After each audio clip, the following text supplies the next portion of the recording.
ఆడపడుచు. నమస్కారమండి. నా పేరు రాణి. ఇప్పుడు మీరు చూడబోతుంది నాకదే. విజయవాడ దగ్గర్లో ఉన్న నిడమనూరు మా సొంతిల్లు. మాది చూడ్డానికి చాలా చిన్న ఇల్లే అయినా ప్రేమానురాగాలతో నిండిపోయుండేది. నాన్న ఆటో నడిపేవాడు. అమ్మ చిన్న కొట్టు పెట్టి కూరగాయలవి అమ్ముతూ ఉండేది. వాళ్ళెంత కష్టపడినా వాళ్లల్లా మేము పెద్దయ్యాక కష్టపడకూడదని, మమ్మల్ని గొప్పగా చదివించాలని మా అమ్మా నాన్న కంకణం కట్టుకున్నారంటే నమ్మండి. దానికోసం ఎంత కష్టం పడ్డానికైనా వెనకాడలేదు. ఇక మా అన్నంటారా, నాతో ఎలా ఉండేవాడో తెలుసా? నా అన్న తర్వాతే నా అన్నలాగా చూసుకునేవాడు.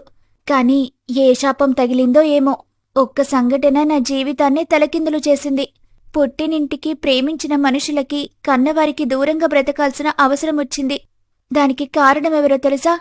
ఇలా సగం సగం కాకుండా నా కథేంటో మీరే చూడండి. ఉదయాన్నే వంటగదిలో కంగారుగా తిరుగుతూ ఉంది లక్ష్మి. ఓసే రాణి, ఇదిగో ఒక్క అడుగు మన కొట్టులోకి వెళ్ళి 2 టమాటాలు, ఇంత కొత్తిమీర తీసుకురావే. నేను వెళ్తే కూర మాడిపోయేలా ఉంది.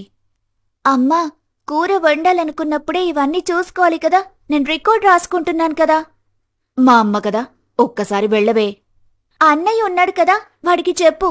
అన్ని పనులు నాకే చెప్పాలా? వాడు పొద్దున్నే రైతు బజార్కెళ్ళి కొట్లో అమ్మడానికి కూరగాయలు తీసుకొచ్చాడు. అయినా 2 అడుగులేసి 2 టమాటాలు తీసుకురమ్మంటే ఇంత రాద్ధాంతం చేస్తున్నావేంటే? ఇంతలో లక్ష్మి చెప్పినవి కొట్లోంచి పట్టుకునొచ్చాడు నారాయణ.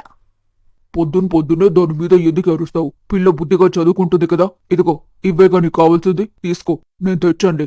అమ్మ తల్లి, నువ్వు చదువుకోరా. అలాగే నాన్న, మా నాన్న బంగారం.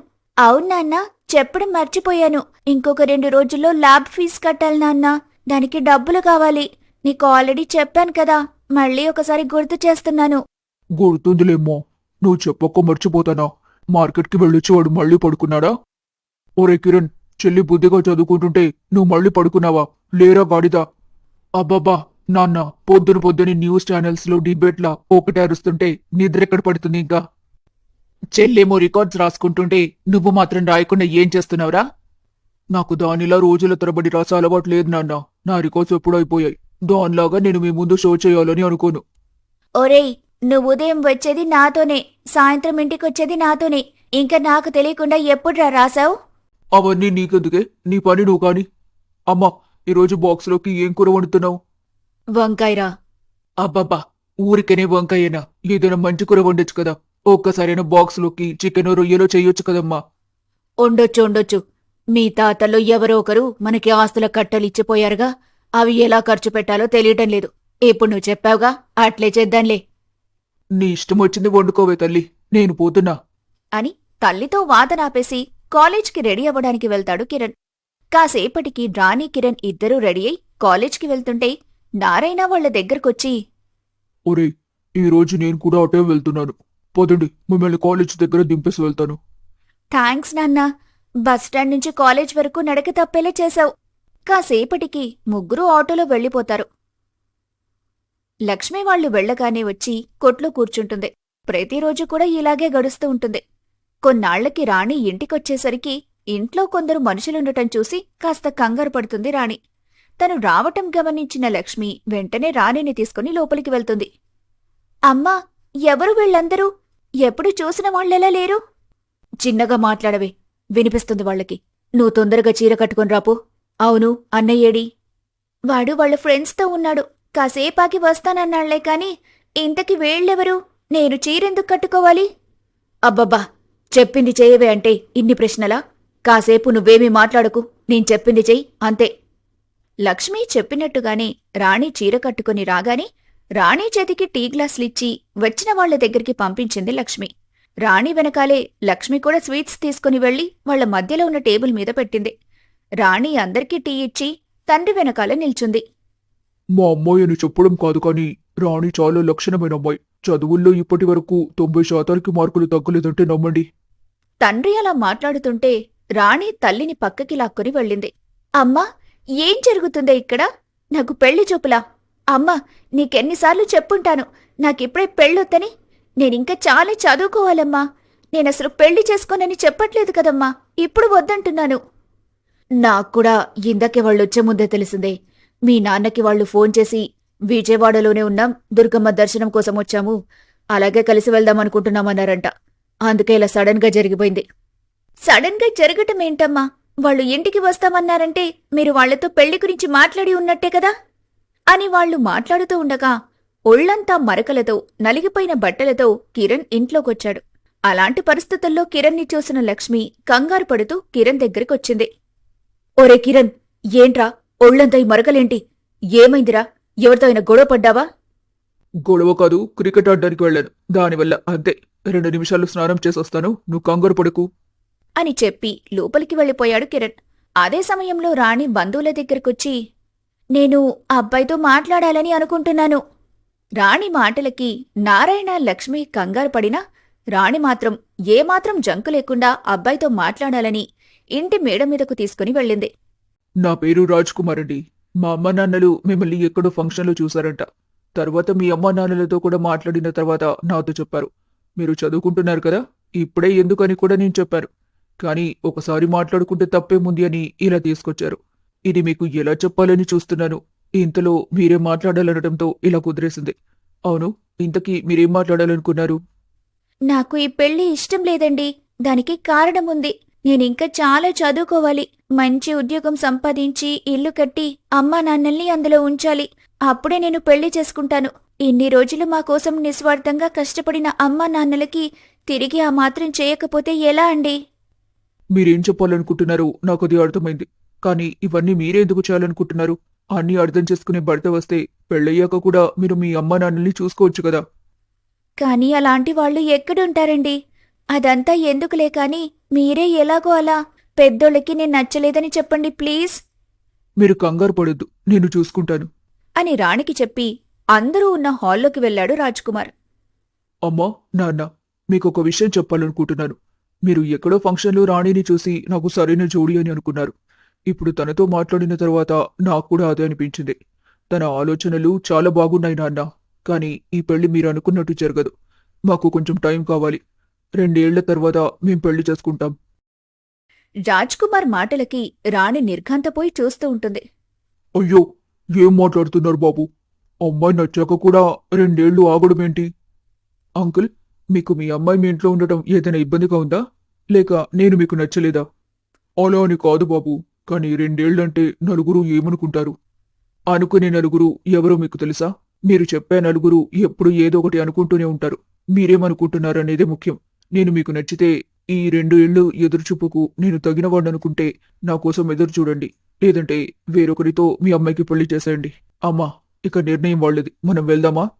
రే రాజా, నీ నిర్ణయం మాకు కూడా కొంచెం ఇబ్బందిగానే ఉంది కాని జీవితం నీదే. నీ నిర్ణయం మీద నీకంత నమ్మకముంటే కాదనడానికి మేమెవరం? చూద్దాం ఏం జరుగుతుందో అని మాట్లాడిన తర్వాత కొంతసేపటికి రాజ్కుమార్ కుటుంబం అక్కడ్నుంచి వెళ్లిపోతుంది. రాజ్కుమార్ మాటలు రాణికి ఎంతో నచ్చాయి. అలా అర్థం చేసుకునేవాడు తన జీవితంలో ఉంటే మనసు బాధపడకుండా బతకొచ్చు అనుకుంది. తనలా ఆలోచిస్తూ ఉండగా కిరణ్ గదిలో నుంచి పెద్ద పెద్దగా అరుపులు వినిపించడంతో ఒక్కసారిగా ఆలోచనల నుంచి తేరుకుని కిరణ్ గదిలోకి పరిగెత్తింది రాణి. అక్కడ నారాయణ, లక్ష్మి గట్టిగట్టిగా కిరణ్ మీద అరుస్తున్నారు. అమ్మా, ఏమైందే? ఎందుకలా అరుస్తున్నారు? అన్నయ్య, ఏమైందిరా? అవడానికేముంది? పట్టపగలు తప్పతాగి ఎవరితోనూ గొడవ పెట్టుకొనొచ్చాడు మీ అన్న. ఇదేం పాడలవాట్రా? ఇంటికొచ్చిన వాళ్ల ముందు తల కొట్టేసినట్టయింది. ఛీ, ఆయన ఈ తాగడమేంటి, గొడవలేంటి? పైగా క్రికెట్ ఆడి వచ్చానని అబద్ధాలు. అమ్మా, అరవకి, నేను మాట్లాడతాను, నువ్వెళ్ళు. నాన్న, నువ్వు కూడా వెళ్ళు, నేను మాట్లాడతానని చెప్తున్నాను కదా. రాణి ఎలాగోలా తల్లిదండ్రిని బయటకి పంపించి అన్న దగ్గర కూర్చుంది. అంతలో కిరణ్ ఫోన్లో ఫోటోస్ ఓపెన్ చేసి రాణి చేతికిచ్చాడు. శైలజ, తన ఫోటోలు నాకెందుకు చూపిస్తున్నావురా? నీ దగ్గర ఒక విషయం దాచాను రాణి. శైలజ నేను ప్రేమించుకుంటున్నాం. ఈ రోజు ఉదయాన్నే తను బయటికి వెళ్దామంటే ఇద్దరం కలిసి వెళ్ళాం. అది వాళ్ళ నాన్నకి తెలిసి మనుషుల్ని పంపించాడు. వాళ్లతో జరిగిన గొడవలో ఇలా అయ్యింది. ఇలాంటి పరిస్థితుల్లో నెమ్మదిగా వచ్చి అమ్మా నాన్నలతో మాట్లాడకుండా ఇలా తాగేసి వస్తే ఎలారా? ఇప్పుడు చూడు, నిజం చెప్పినా వాళ్ళు తప్పుగానే అర్థం చేసుకుంటారు. సరేలే, ఏదొకటి చేద్దాం, నువ్వు బాధపడకు. రా, ముందేదైనా తిందువు అని కిరణ్కి సర్ది చెప్పి తినిపించడానికి తీసుకుని వెళ్తుంది రాణి. కిరణ్ తల్లిదండ్రుల దగ్గర తప్పు చేశానని, ఇంకెప్పుడూ తాగనని మాటివ్వటంతో వాళ్ల కోపం కాస్త తగ్గుతుంది. అలా రోజులు గడుస్తున్నాయి. రాణి, కిరణ్ ఎప్పటిలాగే కాలేజ్కి వెళ్తుండగా శైలజ వచ్చింది. శైలజ, ఎగ్జామ్కి వెళ్లకుండా ఇక్కడి నుంచి వస్తున్నావు. ముందు ఎగ్జామ్కి వెళ్ళు, వచ్చిన తర్వాత మాట్లాడుకుందాం. రాణికి కూడా మన విషయం చెప్పాను. ఎగ్జామ్ అయ్యాక ముగ్గురం కలిసి ఎక్కడికైనా వెళ్దాం. కిరణ్, నీకొక విషయం చెప్పాలి. ఎగ్జామ్ అయ్యాక మాట్లాడుకుందాం కదా. లేదు, ఇప్పుడే చెప్పాలి. నేను ప్రెగ్నెంట్ అయ్యాను. నాకివ్వాలే తెలిసిందే. అందుకే క్షణం కూడా లేట్ చేయకుండా నీ దగ్గరకొచ్చాను. శైలజ ఆ మాట చెప్పగానే కుమార్కి ఏం చేయాలో అర్థం కాలేదు. సంతోషం ఒక పక్క, టెన్షన్ మరో పక్క. ఎలా రియాక్ట్ అవ్వాలో కూడా అర్థం కాలేదు. వాళ్ల మాటలు విన్న రాణి బుర్ర మాత్రం పాడైపోయింది. అన్నయ్య, ఏం జరుగుతుందిరా? ఈ విషయం వాళ్ళింట్లో కాని మనింట్లో కాని తెలిస్తే ఇంకేమైనా ఉందా? అయినా పెళ్లి కాకముందు ఇదేంట్రా? సరే సరే, ముందైతే ఎగ్జామ్ రాసేసి వద్దాం పదండి. తర్వాత ఏం చేద్దామో మాట్లాడుకుందాం అని రాణి అనగానే కాస్త అయోమయ పరిస్థితుల్లోనే ఎగ్జామ్కి వెళ్తారు అందరూ. ఎగ్జామ్ పూర్తయ్యాక ముగ్గురు కలుసుకుంటారు. కిరణ్, నాకొంచెం భయంగా ఉంది. ఇలాంటి సిచ్యువేషన్లో మనం ఎంతో సంతోషంగా ఉండాలి. కానీ ఇలా భయంగా ఉండటం నాకు నచ్చడం లేదు. మనమిద్దరం పెళ్లి చేసుకునే వయసులోనే ఉన్నాం. ఏది చేసినా ఇష్టపడే కదా చేశాం. దానికి ప్రతిఫలంగా ఇప్పుడు ప్రెగ్నెన్సీ వచ్చింది. అన్ని పనులు ధైర్యంగా చేసిన మనం ఇప్పుడెందుకు భయపడుతున్నామని నాకు అర్థం కావటం లేదు.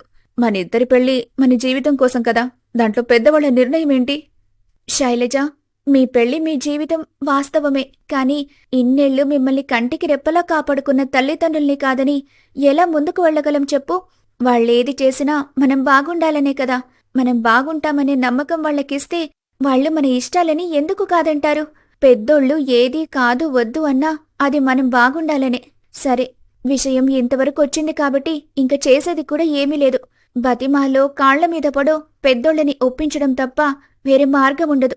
అన్నయ్య, ఇప్పుడే ఇంట్లో వాళ్లతో మాట్లాడరా. లేదు రాణి, ఇంట్లో ఆల్రెడీ నా మీద కొంచెం కోపంగా ఉన్నారు. నేను చెప్తే వాళ్ళు కాదని చెప్పే అవకాశం ఎక్కువ. నువ్వు మాట్లాడితే అమ్మ నాన్న కాదనకుండా వింటారు, ఒప్పుకుంటారు కూడా. నువ్వే ఏదోలా మాట్లాడి వాళ్ళని ఒప్పించు ప్లీజ్. అదేంటి కిరణ్, నువ్వు మాట్లాడితే ఒప్పుకొని మీ పేరెంట్స్ రాణి మాట్లాడితే ఒప్పుకుంటారా? మనిషిని బట్టి ఒపీనియన్ మారిపోతుందా? ఇంట్లో అంతేలే. రాణి ఏదైనా అడిగిందంటే అమ్మ నాన్న కాదన్నది నేను ఇప్పటివరకు చూడలేదు. ఇలాంటి సిచ్యువేషన్లో నేను మాట్లాడి రిస్క్ తీసుకునే బదులు రాణితో మాట్లాడించి సేఫ్కి మాటం బెటర్ కదా. ఆయన ఎవరు మాట్లాడితే ఏంటి? సరే, ఇంట్లో అమ్మ నాన్న ఒప్పుకునేలా నేను చూసుకుంటాను. శైలజ, నువ్వు కూడా మీ ఇంట్లో మాట్లాడేస్తే ఒక పనైపోతుంది. రాణి, ప్రెగ్నెన్సీ గురించి చెప్తావా? అమ్మ నాన్న ఏమనుకుంటారు? నన్ను తప్పుగా అనుకుంటారంటావా? అసలు అమ్మ వాళ్ళతో ఏం మాట్లాడతావో చెప్పు. నాకు మాత్రం ఏం తెలుసురా. సిచ్యువేషన్ని బట్టి అల్లుకుపోవడమే. శైలజ, మనం రేపు కలుద్దాం. ఏ విషయం నేను కలిసినప్పుడు చెప్తాను. నువ్వేం కంగారు పడకు, నేను చూసుకుంటానులే. నువ్వు జాగ్రత్త. ఇక వెళ్దామా? నువ్వు వెళ్ళు రాణి, నేను శైలజతో కాసేపు మాట్లాడి వస్తాను. ఇంటికి వెళ్లే దారిలో రాణి ఎలా వాళ్ల అమ్మనాన్నతో మాట్లాడాలో ఆలోచిస్తూ వెళ్తూ ఉంది. ఇంటికి చేరుకోగానే ఏదో ఆలోచనలో ఉన్న రాణి మొహం చూసిన తల్లి తన దగ్గరకొచ్చి, రాణి, ఏమైందే? నీ మొహం అలా ఉంది? పరీక్ష బాగా రాయలేదా? అయ్యో, అదేం కాదమ్మా, బానే రాశాను. నీకొక విషయం చెప్పాలి. నాన్నెక్కడున్నాడు? బయటికి వెళ్ళాడే, వస్తూ ఉంటాళ్లే. అంత అర్జెంటుగా చెప్పాల్సిన పనేంటి? చెప్తా కదమ్మా, కంగారెందుకు? నాన్నను కూడా రాని. ఇంతకీ అన్నయ్య ఎక్కడే? నీతో పాటు రాలేదా? లేదు, వాళ్ళ ఫ్రెండ్స్ కలిస్తే మాట్లాడి వస్తానన్నాడు. ఏమో రాని, నువ్వు వాణ్ణి వెనకేసుకొస్తున్నావు కాని నాకు వాణ్ణి చూస్తుంటే భయంగా ఉంది. అర్ధరాత్రులు అపరాత్రులు అని లేకుండా ఫోన్లోనే ఉండటం. మొన్న చూసావు కదా, తప్పతాగేసి ఇంటికొచ్చాడు. క్రికెట్ ఆడితే తగిలిన దెబ్బలని చెప్పాడు. కాని నాకైతే ఇంకా నమ్మకంగా లేదమ్మా. ప్రతిసారి వాడి ముందు మాట్లాడి మనసు బాధపెట్టడం ఎందుకని నేనే ఏమీ మాట్లాడట్లేదు. ఇలా ఇష్టమొచ్చినట్టుంటే వాడికి రేపటినాడు పిల్లనెవరిస్తారే? అమ్మా, నేను చెప్తున్నాను కదా, నువ్వు కంగారు పడాల్సింది ఏమీ లేదు. అయినా అన్నయ్య ఇంకోసారి తాగనని ఒట్టేశాడు కదా, ఇంకా దాని గురించే ఎందుకు మాట్లాడుతున్నావు అని వాళ్లు మాట్లాడుకుంటూ ఉండగా బయటినుంచి నారాయణ ఇంటికొచ్చాడు. ఏంటి, తల్లి కూతుర్లేదో సీక్రెట్గా మాట్లాడుకుంటున్నట్టున్నారు? నాన్న, నీకోసమే ఎదురు చూస్తున్నాను. మీ ఇద్దరికీ ఒక విషయం చెప్పాలి. ఏంటో చెప్పమ్మా. నాన్న, నేను కొన్ని ప్రశ్నలు అడుగుతాను. కోపం తెచ్చుకోకుండా సమాధానం చెప్పాలి. సరేరా, అడుగు. నాన్న, నేనెవరినైనా ప్రేమిస్తున్నానని చెప్తే మీరేం చేస్తారు? నువ్వు ఎవరిని ప్రేమించలేదని నా నమ్మకం. నువ్వు ప్రశ్న అడిగావు కాబట్టి చెప్తున్నాను. నువ్వు నిజంగా ఎవరినైనా ప్రేమించావని చెప్తే అతన్ని పిలిపించి మాట్లాడతాను. అతను నేను జీవితాంతం మంచిగా చూసుకోగలడు అన్న నమ్మకం నాకు కలిగితే తప్పకుండా నీకిచ్చి పెళ్లి చేస్తాను. అలా అనిపించకపోతే నీకు వాడు సరికాదని నిన్ను ఒప్పించే ప్రయత్నం చేస్తాను. అయితే నాన్న, ఇప్పుడు నేను చెప్పింది నిజమే కాని కొంచెం తేడా ఉంది. ప్రేమించింది నేను కాదు, అన్నయ్య. అన్నయ్య ఒక అమ్మాయిని ప్రేమిస్తున్నాడు. తన పేరు శైలజ.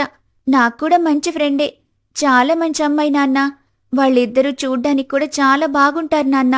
వాళ్ళ పెళ్లికి ఒప్పుకోండి నాన్న. వాడు ప్రేమించాడంటున్నావు, పైగా నీకు తెలిసిన అమ్మాయి మంచిది అని అంటున్నావు కాబట్టి ఆలోచిస్తున్నా. ఒకసారి ఆ అమ్మాయి వాళ్ళ ఇంట్లో కూడా మాట్లాడమని చెప్పు. ఆ అమ్మాయిని తీసుకుని వాళ్ళ పెద్దోళ్ళని కూడా ఇంటికి రమ్మని చెప్పు. చాలా థ్యాంక్స్ నాన్న. ఇప్పుడే ఈ విషయం అన్నయ్యకు చెప్తాను.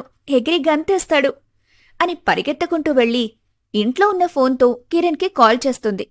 రే అన్నయ్య, నాన్న మీ పెళ్లికి ఒప్పుకున్నాడ్రా. శైలజ వాళ్ళ అమ్మ నాన్నలతో వచ్చి మాట్లాడతామంటున్నాడు. కంగ్రాట్స్ రా అన్నయ్య. కాంగ్రెస్ కాదు రాణి. శైలజ వాళ్ళ అమ్మకి కూడా మేము ప్రేమించుకుంటున్న విషయం తెలిసి ఇప్పుడే వచ్చి శైలజని తీసుకుని వెళ్ళింది. వాళ్ళ అన్న కొడుకుతో ఇంకొక వారం రోజుల్లో పెళ్లి కూడా కుదిరించిందట. నువ్వు వెళ్ళక ఇక్కడ పెద్ద గొడవ చేసి వెళ్ళింది. శైలజని చూడాలనుకున్నా, కలవాలనుకున్నా పోలీస్ కేసు పెడతానని చెప్పింది. నాకేం చేయాలో అర్థం కావటం లేదు. శైలజ ప్రెగ్నెంట్ అన్న విషయం వాళ్ళ అమ్మకి తెలీదు. అదే నాకు భయమేస్తుంది. పిచ్చెక్కిపోతుంది రాణి. రే, నువ్వు ముందింటికి రా. ఇంటికొచ్చాక ప్రశాంతంగా మాట్లాడుకుందాం. వచ్చే ఇంటికి. ఏం చెయ్యాలో అర్థం కాని రాణి ఆలోచనలో పడిపోతుంది. అన్నయ్య ప్రేమించిన అమ్మాయిని చూపించి ఒప్పించడంతో మా ఇంట్లో సమస్య తీరిపోయింది. కాని మా అమ్మా నాన్నని ఒప్పించడానికి నా తల ప్రాణం తోకకొచ్చిందంటే నమ్మండి. అవును, ఈరోజు మా రిజల్ట్. ఖచ్చితంగా ఫస్ట్ క్లాస్లో పాస్ అయిపోయి ఉంటాను. అమ్మా నాన్నలకి చూపిస్తే వాళ్ళు కూడా హ్యాపీగా ఫీల్ అవుతారు. వన్ మోర్ థింగ్ ఏంటంటే, ఇప్పుడు నాకొచ్చిన మార్క్స్ అమ్మా నాన్నలకి చూపించి నా హయ్యర్ స్టడీస్ చదువుకోవడానికి ఒప్పించొచ్చు అని అనుకున్న రాణి చాలా సంతోషంగా రిజల్ట్స్ చూసుకోవడానికి వెళ్లేసరికి కుమార్ దిగాలుగా కూర్చొని ఉన్నాడు. రేయ్, ఏమైందిరా? ఇంట్లో కూడా మాట్లాడి ఒప్పించాను కదా నీ పెళ్లి గురించి. మళ్ళీ ఈ మాడు మోహమెందుకు? అవును, రిజల్ట్స్ వచ్చాయి కదా, చూసావా? అందుకే మోహం ఇలా ఏడ్చింది. పజల్లా కాకుండా క్లియర్గా చెప్పురా. నువ్వు 93% మార్క్స్తో పాస్ అయ్యావు రాణి. ఆహా, ఈ విషయం ఇప్పుడే అమ్మ వాళ్ళకి చెప్పేద్దాం పదా. కానీ నేను 2 సబ్జెక్ట్స్లో ఫెయిల్ అయ్యా. నీ రిజల్ట్ ఇంట్లో చూపిస్తే నా రిజల్ట్ అడుగుతారు. సరే, చూపించనులే, బాధపడుకు. ఇంతకు శైలజ వాళ్ళ ఇంట్లో ఏమన్నారంట? అదే తెలియటం లేదు రాణి. 3-4 రోజుల నుంచి శైలజ నాతో మాట్లాడింది లేదు. నాకు కొంచెం భయంగా కూడా ఉంది. ఈ రోజు ఎలాగైనా సరే శైలజని కలిసి అసలేం జరుగుతుందో తెలుసుకోవాలి. కానీ ఎలాగో అర్థం కావటం లేదు రాణి. టెన్షన్ పడకురా. ఎమోషనల్గా కాకుండా కాస్త ప్రాక్టికల్గా ఆలోచించి చూడు. శైలజ ఇంట్లో డైరెక్ట్గా నిన్ను పెళ్లి చేసుకుంటానని ఎలా చెప్పగలదు చెప్పు? సిచ్యువేషన్ రావాలి కదా. ఒకవేళ సిచ్యువేషన్ లేకుండా చెప్తే యాక్సెప్ట్ చేయకపోవడానికి ఛాన్సెస్ ఎక్కువ కదా. మరి ఇప్పుడు ఏం చేద్దాం రాణి? శైలజకి ఏమయ్యిందో తెలియక చాలా టెన్షన్గా ఉంది. ఎలా కొలవాలి తనని? డైరెక్ట్గా ఇంటికే వెళ్తా. ఏమైతే అది అవుతుంది. ఓకేరా బాబు, నీ టెన్షన్ నాకు అర్థమైంది. నువ్వు వెళ్తే పెద్ద ప్రాబ్లం అవ్వచ్చు. నేను వెళ్తాను. వాళ్ళ ఇల్లెక్కడో చెప్పు చాలు రా, చూపిస్తా అని కుమార్ రాణిని శైలజ ఇంటి దగ్గరికి తీసుకుని వెళ్లాడు. రాణి నెమ్మదిగా కాస్త భయపడుతూనే శైలజ ఇంట్లోకి వెళ్ళింది. ఎదురుగా శైలజ వాళ్లమ్మ జయంతి కనిపించింది. ఎవరమ్మా నువ్వు? ఏం కావాలి నీకు? అది ఆంటీ, నేను రాణి, శైలజ ఫ్రెండ్ని. శైలజని కలవడం కోసమని వచ్చాను. శైలజ ఇంట్లో లేదమ్మా. వాళ్ళ అమ్మమ్మ వాళ్ళ ఇంటికి వెళ్ళింది. అమ్మమ్మ వాళ్ళింటిగా? ఎందుకంటే తను నేను కలిసి కొత్తగా కోచింగ్లో జాయిన్ అవుదామనుకున్నాం. రేపే లాస్ట్ డేట్. ఇప్పుడు అమ్మమ్మ వాళ్ళ ఇంటికి వెళ్తే ఎలా? ఒకసారి తనకి ఫోన్ చేస్తారా? తను జాయిన్ అవుతుందో లేదో కనుక్కుంటాను. శైలజ ఏ కోర్సు చేయదమ్మా. చదివి ఇప్పటి వరకు వెలగబెట్టించాలు. ఇప్పటి వరకు చదివిస్తేనే చాలా చేసింది. ఇక ముందు చదివిస్తే ఇంకెన్ని చూడాలో ఏంటో.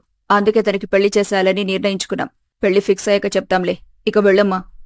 ఆంటీ, ఒక్కసారి తనతో మాట్లాడొచ్చా? అక్కడ ఫోన్ లేదమ్మా. ఇంటికొచ్చాక ఫోన్ చేయిస్తానులే. ఏం పేరున్నావు? రాణి కదా, చెప్తానులే. ఇక నువ్వు బయలుదేరు అంటూ జయంతి కాస్త కఠినంగానే మాట్లాడుతూ ఉంది రాణితో. ఇంతలో శైలజ తండ్రి వామనరావు ఇంట్లో నుంచి బయటకొచ్చాడు. జయంతి, మీ అన్నయ్య వాళ్ళతో మాట్లాడాను. అసలు విషయం కూడా చెప్పాను. అన్నీ చెప్పాక కూడా వాళ్ళు ఒప్పుకున్నారు. కాకపోతే కట్నం విషయంలోనే కాస్త కఠినంగా ఉన్నారు. సర్లే, ఏదో ఒకటి చేసి సర్దొచ్చులే. ఈ సంబంధం పోయిందంటే అమ్మాయి పరిస్థితి తెలిసి ఎవరు కూడా సంబంధానికి ఒప్పుకోరు కదా. అంకుల్, ఒక్క నిమిషం మీతో మాట్లాడాలి. చెప్పమ్మా, ఇంతకీ ఎవరు నువ్వు? నాతో ఏం మాట్లాడాలి? అంకుల్, నేను శైలజ ఫ్రెండ్ని. కాని మీతో ఇంకొక విషయం మాట్లాడాలి అనుకుంటున్నాను.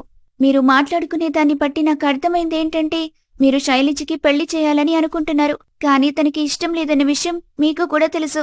దానికి కారణం తను వేరే అబ్బాయిని ప్రేమించడమే. ఆ అబ్బాయి ఎవరో కాదు, మా అన్నయ్యే. శైలజ మా అన్నయ్య ఒకరినొకరు ప్రాణంగా ప్రేమించుకున్నారు. మా అన్నయ్య ఈ విషయం మా ఇంట్లో కూడా చెప్పాడు. వాళ్లు కూడా ఒప్పుకున్నారు. మీరేమనుకుంటారో అన్న విషయం తెలుసుకుందామని నేనిక్కడి వరకు వచ్చాను. ఏంటమ్మా నువ్వొచ్చి తెలుసుకునేది? వాడేమైనా సత్యహరిశ్చంద్రుడా? అన్ని నిజాలు చెప్పడానికి? లేక ప్రేమించిన అమ్మాయి కోసం ఎంత దూరమైనా వెళ్ళడానికి సినిమా హీరోనా? ప్రేమ పేరుతో ఇన్ని రోజులు నా కూతుర్ని మోసం చేయలేదని ఏంటి నమ్మకం? ఆయన మోసమే కదా చేశాడు. ఇలాంటి వాళ్లకి అసలెలా బుద్ధి చెప్పాలో కూడా తెలీదు. అయినా అలాంటి వాళ్లేనని ఏం లాభం? వాళ్ల తల్లిదండ్రుల పెంపకమే బాగుంటే పిల్లలు ఇలా ఎందుకు తయారవుతారు? చిచి, ముందు ఇక్కడి నుంచి వెళ్ళు. నీతో మాట్లాడ్డానికే నాకు చిరాగ్గా ఉంది. ఆంటీ, ఒక్క నిమిషం. మా అన్నయ్య తప్పు చేశాడు. దానికి కారణం మా అమ్మా నాన్న పెంపకమే అంటున్నారు. సరే, అమ్మా నాన్న వల్లే మా అన్నయ్య మీ అమ్మాయిని ప్రేమించి మోసం చేశాడు అనుకుందాం. కాని మా అన్నయ్య ఏ తప్పైతే చేశాడో మీ అమ్మాయి చేసింది కూడా అదే తప్పు కదా ఆంటీ. ఇది మీరు తప్పు అని చెప్పడానికో మీకు నీతులు చెప్పాలనో నేను చెప్పడం లేదు. ప్రేమకి పెంపకానికి సంబంధం లేదని చెబుతున్నాను అంతే. మీరు చూస్తున్న సంబంధం ఎంత మంచిదో వాళ్ళు శైలజని ఎలా చూసుకుంటారో నాకు తెలీదు. కాని మా అన్నయ్యతో ఉంటే శైలజ ఎప్పటికీ సంతోషంగా ఉంటుందని మాత్రం నేను నమ్ముతున్నాను. ఒకవేళ అక్కడ ఇంకా సంతోషంగా ఉంటుందని మా అన్నయ్య నమ్మితే శైలజని సంతోషంగానే ఉంచాలని అనుకుంటాడు. అదాంటి వాడి ప్రేమ. ఒక్క మాట ఆంటీ, మీ అమ్మాయిని అన్నీ ఉన్నవాడికిచ్చి సంతోషానికి దూరం చేస్తారో, ఆస్తిపాస్తులు చూడకుండా మా అన్నయ్యకే ఇవ్వాలనుకుంటారు అన్నది పూర్తిగా మీ నిర్ణయమే. మా నిర్ణయమేంటో చెప్పడానికి నువ్వెవరు? మా కూతుర్ని ఎవరికివ్వాలో మాకు తెలీదా? ఇప్పుడొచ్చి తెలివిగా మాట్లాడినంత మాత్రాన తర్వాత వాళ్ల భవిష్యత్తు నిర్ణయించగలననుకుంటున్నావా? నువ్వు పీజీ చదివావేమో, కాని మేము జీవితాలనే చదువున్నాం. బయలుదేరు. ఆంటీ, నేను వాళ్ల భవిష్యత్తుని నిర్ణయించలేకపోవచ్చు, కనీసం అంచనా కూడా వేయలేకపోవచ్చు. కాకపోతే ఒక మాటివ్వగలను. మీరు శైలజని మా ఇంటికి పంపిస్తే వాళ్లు విడిపోకుండా ఉంటారని ఖచ్చితంగా చెప్పగలను. ఆ నమ్మకం మీకు కుదిరిన తరువాతే నేను పెళ్లి చేసుకుంటాను. అది మీరు చేసుకోమని అంటేనే చేసుకుంటాను. లేదంటే జీవితకాలం పెళ్లి చేసుకోకుండా ఇలాగే ఉండిపోతాను. ఇంతకు మించి మిమ్మల్ని ఎలా ఒప్పించాలో కూడా నాకర్థం కావటం లేదాంటీ. చిన్నపిల్లవమ్మా, చాలా పెద్ద ప్రమాణాలు చేస్తున్నావు. వాళ్ళిద్దరినీ కలపాలన్న నీ పట్టుదల నన్ను ఆకట్టుకుంది. కానీ నా కూతురు విషయంలో తొందరపాటు నిర్ణయాలు తీసుకోలేను కదా. కాస్త ఆలోచించుకోవడానికి సమయం పడుతుంది. నువ్వింటికి వెళ్ళు. వామనరావు ఆ మాటను గాని రాణి ఏమీ మాట్లాడకుండా వాళ్ళకి దండం పెట్టేసి వెళ్ళిపోయింది. అక్కడే కొంత దూరంలో చెట్టు కింద కూర్చొని రాణి కోసం ఎదురుచూస్తున్న కుమార్ దగ్గరికి వెళ్ళింది. రాణి, ఏమైంది? శైలేజని కలిసావా? ఏమంటుంది? ఇంట్లో వాళ్ళు శైలేజని బెదిరించి నాతో మాట్లాడకుండా చేశారా? ఇంట్లో వాళ్ళకి తెలిసిపోయిందా? ఏంటి, ఏం మాట్లాడట్లేదు? ఏమైందో చెప్పు రాణి. ఏం కాలేదురా. శైలజని వాళ్ళమ్మమ్మ వాళ్ళింటికి పంపించారంట. అక్కడ ఫోన్ అవైలబుల్ లేదంట. వచ్చిన తర్వాత కాల్ చేస్తామని చెప్పారు. నువ్వేం టెన్షన్ పడకు, శైలజ రాగానే కాల్ చేస్తుందిలే. ఇద్దరూ కలిసి ఇంటికి వెళ్ళిపోతారు. తెలీకుండానే 2 రోజులు గడిచిపోయాయి. లక్ష్మి రాణి దగ్గరకొచ్చి, రాణి పద, పెళ్లివాళ్లు నిన్ను చూసుకోవడానికొస్తున్నారు. తొందరగా రెడీ అయితే బాగుంటుంది. అమ్మా, నాకు పెళ్ళేంటమ్మా? నేనింకా చదువుకోవాలని చెప్పాను కదా. వెలగబెట్టావులే. రిజల్ట్స్ వచ్చి 2-3 రోజులవుతుందట కదా. ఇప్పటి వరకు చూపించలేదంటే ఏదో పొడి మార్కులతో పాస్ అయి ఉంటారు. వాడంటే మగపిల్లాడు. ఏదో ఒకటి చేసి అంతకు తగ్గ ఉద్యోగమేదో సంపాదించుకుంటాడు. నువ్వు ఈ పైపైన వచ్చిన మార్కులతో ఇంకా చదువుతావా? చదివినంతవరకు చాలు. నిన్నొక అయ్య చేతిలో పెడితే మా బాధ్యత తీరుతుంది. పెళ్లి కోసం డబ్బులు దాచే టైంలో చదువుల కోసం ఖర్చు పెట్టలేం. అర్థమైంది కదా అని తల్లి మాట్లాడుతూ ఉండగా ఇంటి ముందు మనుషుల అలికిడి వినిపించడంతో బయటికొచ్చి చూస్తుంది. ఏమయ్యోయ్, వీళ్ళెవరో వచ్చారు చూడొకసారి. తప్పింటికొచ్చినట్టున్నారు. లేదమ్మా, సరైన ఇంటికే వచ్చాం. మీ అబ్బాయికి మా అమ్మాయిని అడగడానికి వచ్చాం. మీ అబ్బాయి ప్రేమించిన శైలజ మా కూతురే. అయ్యయ్యో, మీరా? నేనెవరో అనుకున్నాను. రండి, లోపలికి రండి. అందరూ లోపలికొచ్చారు. వాళ్ళని చూసిన రాణి గబగబా జయంతి దగ్గరకొచ్చింది. ఏమ్మో, బాగున్నావా? ఆంటీ, నేను మీ దగ్గరకొచ్చి మాట్లాడినట్టు అమ్మ వాళ్ళకి తెలియకుండా ఉంచండి ఆంటీ. అదేంటమ్మా? నేను మీకు తర్వాత చెప్తాను. ఇప్పటికైతే నేను మీతో మాట్లాడానన్న విషయం తెలియకుండా ఉంచండి చాలు. రాణి, మీ ఇద్దరికి ముందే పరిచయం ఉందా? అంటే అది అమ్మా, శైలజతో కలిసి ఒకసారి వాళ్ళింటికి వెళ్లాను. అలా ఆంటీ పరిచయం అయ్యింది. అవునా, సరేలే. ఒక్క నిమిషమండి, కాఫీ తీసుకొనొస్తాను అని చెప్పి రాణిని లాక్కొని వంటగదిలోకి వెళ్ళింది లక్ష్మి. మీ అన్నని తొందరగా రెడీ అవ్వమనవే. వాళ్ల ముందు బాగోదు. వాడు ఆల్రెడీ అదే పనిలో ఉన్నాళ్లే అమ్మా. కాఫీ నేను తీసుకొస్తానులే కాని మీరు మాట్లాడుకోండి అని తల్లిని వంటగదిలోంచి పంపించి కాఫీ పెడుతూ ఉంది రాణి. మా అమ్మాయి మీ అబ్బాయి గురించి ఇంట్లో చెప్పిందండి. మొదట్లో మాకు కొంచెం ఇబ్బందిగా అనిపించినా కూడా కొంచెం కూర్చొని ఆలోచిస్తే అర్థమైంది. విషయం ఏంటంటే ప్రేమించుకుంది వాళ్ళు, కలిసి ఉండాలనుకుంది వాళ్లే. మనం మన పట్టుదలతో ప్రేమించడం సరికాదని కూర్చుంటే వాళ్ల మనసులని బాధపెట్టడం తప్ప ఇంకేముంటుంది చెప్పండి. అందుకే ఇలా మీ ముందుకొచ్చాం. మాకు మా అబ్బాయి మీ అమ్మాయిని ప్రేమించిన విషయం చెప్తే ఇలా ఆలోచించడాలు అర్థమవ్వడాలు ఏమీ లేదండి. మా అబ్బాయి మీద మా పెంపకం మీద మాకు నమ్మకం ఉంది, అందుకే ఒప్పుకున్నాం. అబ్బా అమ్మా, పెంటి చేసేలా ఉందే అని రాణి అనుకుని చకచక కాఫీ పట్టుకుని వాళ్ళున్న దగ్గరికి వెళ్ళింది. మీరు ఒప్పుకున్నారు, మేము ఒప్పుకున్నాం. రెండు వైపులా ఏ ఇబ్బంది లేదు కదా. పెళ్లి త్వరగా పెట్టేసుకుంటే బెటర్ అని మా సలహా. పైగా అమ్మాయి గురించి అందరికీ తెలిసిపోయే ప్రమాదం ఉంది కదా. అమ్మాయి గురించి తెలిసిపోతుందా? ఏం తెలిసిపోతుంది? తెలిసిపోవడానికి ఏముంది? అంటే అది అమ్మా, ఇద్దరిది లవ్ మ్యారేజ్ కదా. ఇది లవ్ మ్యారేజ్ లా కాకుండా అరేంజ్డ్ మ్యారేజ్ లానే చేద్దాం. లేట్ చేస్తే లవ్ మ్యారేజ్ అని తెలిసిపోయే అవకాశం ఉంది కదా అని ఆంటీ ఉద్దేశం. ఇంత చిన్న విషయం నీకు అర్థం కాలేదా అమ్మా? కావాలని అడుగుతున్నావు కదా. అవునవును, కావాలని వియ్యంకులు అవ్వబోతున్నాం కదా. కాస్త సరదాగా మాట్లాడదామని అలా అన్నానులే. పంతులు గారిని అడిగి ఒక మంచి ముహూర్తం పెట్టించేద్దాం, అంతేగా? అంతేగా అంతేగా అంతేగా అంతేగా అంతేగా కాదు, పంతులు గారికి ముందు ఫోన్ చేయండి. మెసేజ్ చేశాను, అరగంటలో చెప్తానన్నారు. బావగారు, అమ్మాయిని కూడా తీసుకురావాల్సింది, కలిసినట్టుండేది. అదే మొదలేంటి, ఎలాగో షాపింగ్ అని పెళ్లి పనులని కొలుస్తూనే ఉంటాం కదా. ఆ అమ్మాయిని ఇలాంటి సమయంలో తీసుకురావడం ఎందుకని తీసుకుని రాలేదు. ఇంట్లో రెస్ట్ తీసుకుంటుంది. ఇలాంటి టైమా? అందరం కలిసి సంతోషంగా ఉండే టైమే కదా, ప్రాబ్లం ఏంటి? నాన్న, నువ్వేంటి అమ్మలాగా? వీలైతే తీసుకొచ్చేవాళ్లే కదా, తీసుకురాలేదంటే కుదరలేదనే కదా. కాఫీ చల్లరిపోతుంది, ముందది తాగు అని చెప్పి కుమార్ దగ్గరికి వెళ్తుంది రాణి. కుమార్ ఫోన్లో శైలజతో మాట్లాడుతూ ఉన్నాడు. రేయ్, నేనక్కడ అమ్మ నాన్నలతో కవర్ చేయలేక చేస్తుంటే నువ్విక్కడ తాపీగా కూర్చొని ఫోన్ మాట్లాడుతున్నావా? ఎంతసేపు నేనొక్కదాన్నే కవర్ చేయాలరా బాబూ, రా నువ్వు కూడా. నువ్వున్న తర్వాత నాకేంటి ప్రాబ్లం? ఇక నేనే కంగారులో ఏదేదో మాట్లాడి పెంట చేస్తానేమో. అయినా అమ్మ నాన్న నువ్వు చెప్తే ఏదైనా వింటారు. నేను చెప్తే దాంట్లో తప్పులు వెతకడానికి ట్రై చేస్తారు. అలా ఏం కాదులే కాని నువ్విలా లోపలుంటే బాలేదు. రా బాబు రా, బయటికి రా అని కుమార్ని బయటికి లాక్కుని వెళ్ళింది రాణి. తరువాత పంతులుగారు దగ్గర్లోనే ముహూర్తం చెప్పడంతో పెళ్లి పనులు మొదలుపెట్టాలని నిర్ణయించుకుంటారు. తరువాతి రోజు కుమార్ రాణిని తీసుకుని శైలజని కలవడానికి వెళ్లాడు. శైలజ, రాణి లేకపోయి ఉంటే మన పెళ్లిలో పెద్దల సమక్షంలో జరిగేది కాదేమో. ఎన్ని తిప్పలు పడాల్సి వచ్చేదో ఏమో. రాణి మీ ఇంట్లో మా ఇంట్లో మాట్లాడి సెట్ చేసింది తెలుసా? అదేంటి, మా ఇంట్లో రాణి మాట్లాడడమేంటి? నేను ఎన్ని మాటలు పడి ఎంత కష్టపడి ఒప్పించానో నాకు తెలుసు. నువ్వు క్రెడిట్ రాణికివ్వడమేంటి? ఆయన రాణి ఉంటేనే మన పెళ్లి జరగడమేంటి? మీ ఇంట్లో మాట్లాడి నువ్వు ఒప్పించలేవా ఏంటి? అబ్బబ్బా, ఎవరు మాట్లాడితే ఏంటి? మనకి కావాల్సిందే కదా జరిగింది. ఇక కొద్ది రోజుల్లో మనకి పెళ్లి. ఇక ఎవ్వరికి భయపడాల్సిన అవసరం కానీ, కడుపులో బిడ్డ గురించి కంగారు పడాల్సిన అవసరం కానీ లేదు. అవును, నా ప్రెగ్నెన్సీ గురించి ఇంట్లో చెప్పావా? అమ్మ బాబోయ్, బాలేదానివే. ఇదంతా చెప్తే ఎలా? అయినా ఎలా చెప్పగలము? ఇలాంటివి తెలిస్తే మా అమ్మ ఇంకేం లేదు, కాళీమాతలు మారిపోయి తోలు తీసే డోలు చేస్తుంది. శైలజ, నువ్వేం కంగారు పడకు. పెళ్ళయ్యే 2 నెలల వరకే ప్రాబ్లం. 2 నెలలు ఎలాగోలా గడిపేశామంటే అమ్మ నాన్నలకి మనమే ధైర్యంగా చెప్పొచ్చు. అయినా అన్ని చూసుకోవడానికి నేనున్నాను కదా. నువ్వు అమ్మ నాన్న ముందు ఈ విషయం గురించి మాట్లాడకపోతే అంతే చాలు. మిగతా అంతా నేను చూసుకుంటాను. నువ్వు కంగారు పడకుండా ఉండు. ఏమో, నాకింత పెద్ద విషయం మన పెద్దోళ్ల దగ్గర దాచడం ఎందుకో కరెక్ట్ అనిపించడం లేదు. ఇంకొక 15 నిమిషాల్లో మన వాళ్ళందరూ ఇక్కడికి వస్తారు షాపింగ్ కోసం. నువ్వు ఇదే డల్ ఫేస్ తో ఉంటే అస్సలు బాగోదు. కాస్త కూల్ అవ్వు. ఏదైనా జ్యూస్ తాగుతావా? సరే పద. ఇద్దరూ రాణిని పట్టించుకోకుండా జ్యూస్ తాగడానికి వెళ్లారు. రాణి కూడా వాళ్ల మధ్యలోకి వెళ్లి ప్రైవసీని డిస్టర్బ్ చేయడం ఇష్టం లేక వాళ్లకి దూరంగా ఉండిపోతుంది. తనకి తెలీదు ఆ దూరం పెరగబోతుందని. కొంతసేపటికి అమ్మాయి తరపు అబ్బాయి తరపు వాళ్లు వచ్చారు. అందరూ కలిసి షాపింగ్ చేయడానికి వెళ్లారు. హడావిడిగా పెళ్లి పనులు సాగుతూనే ఉన్నాయి. ఇంతలో పెళ్లి రోజు రానే వచ్చింది. కుమార్ని పెళ్లి కొడుకు చేసి ఆడవాళ్లు హారతి పడుతున్నారు.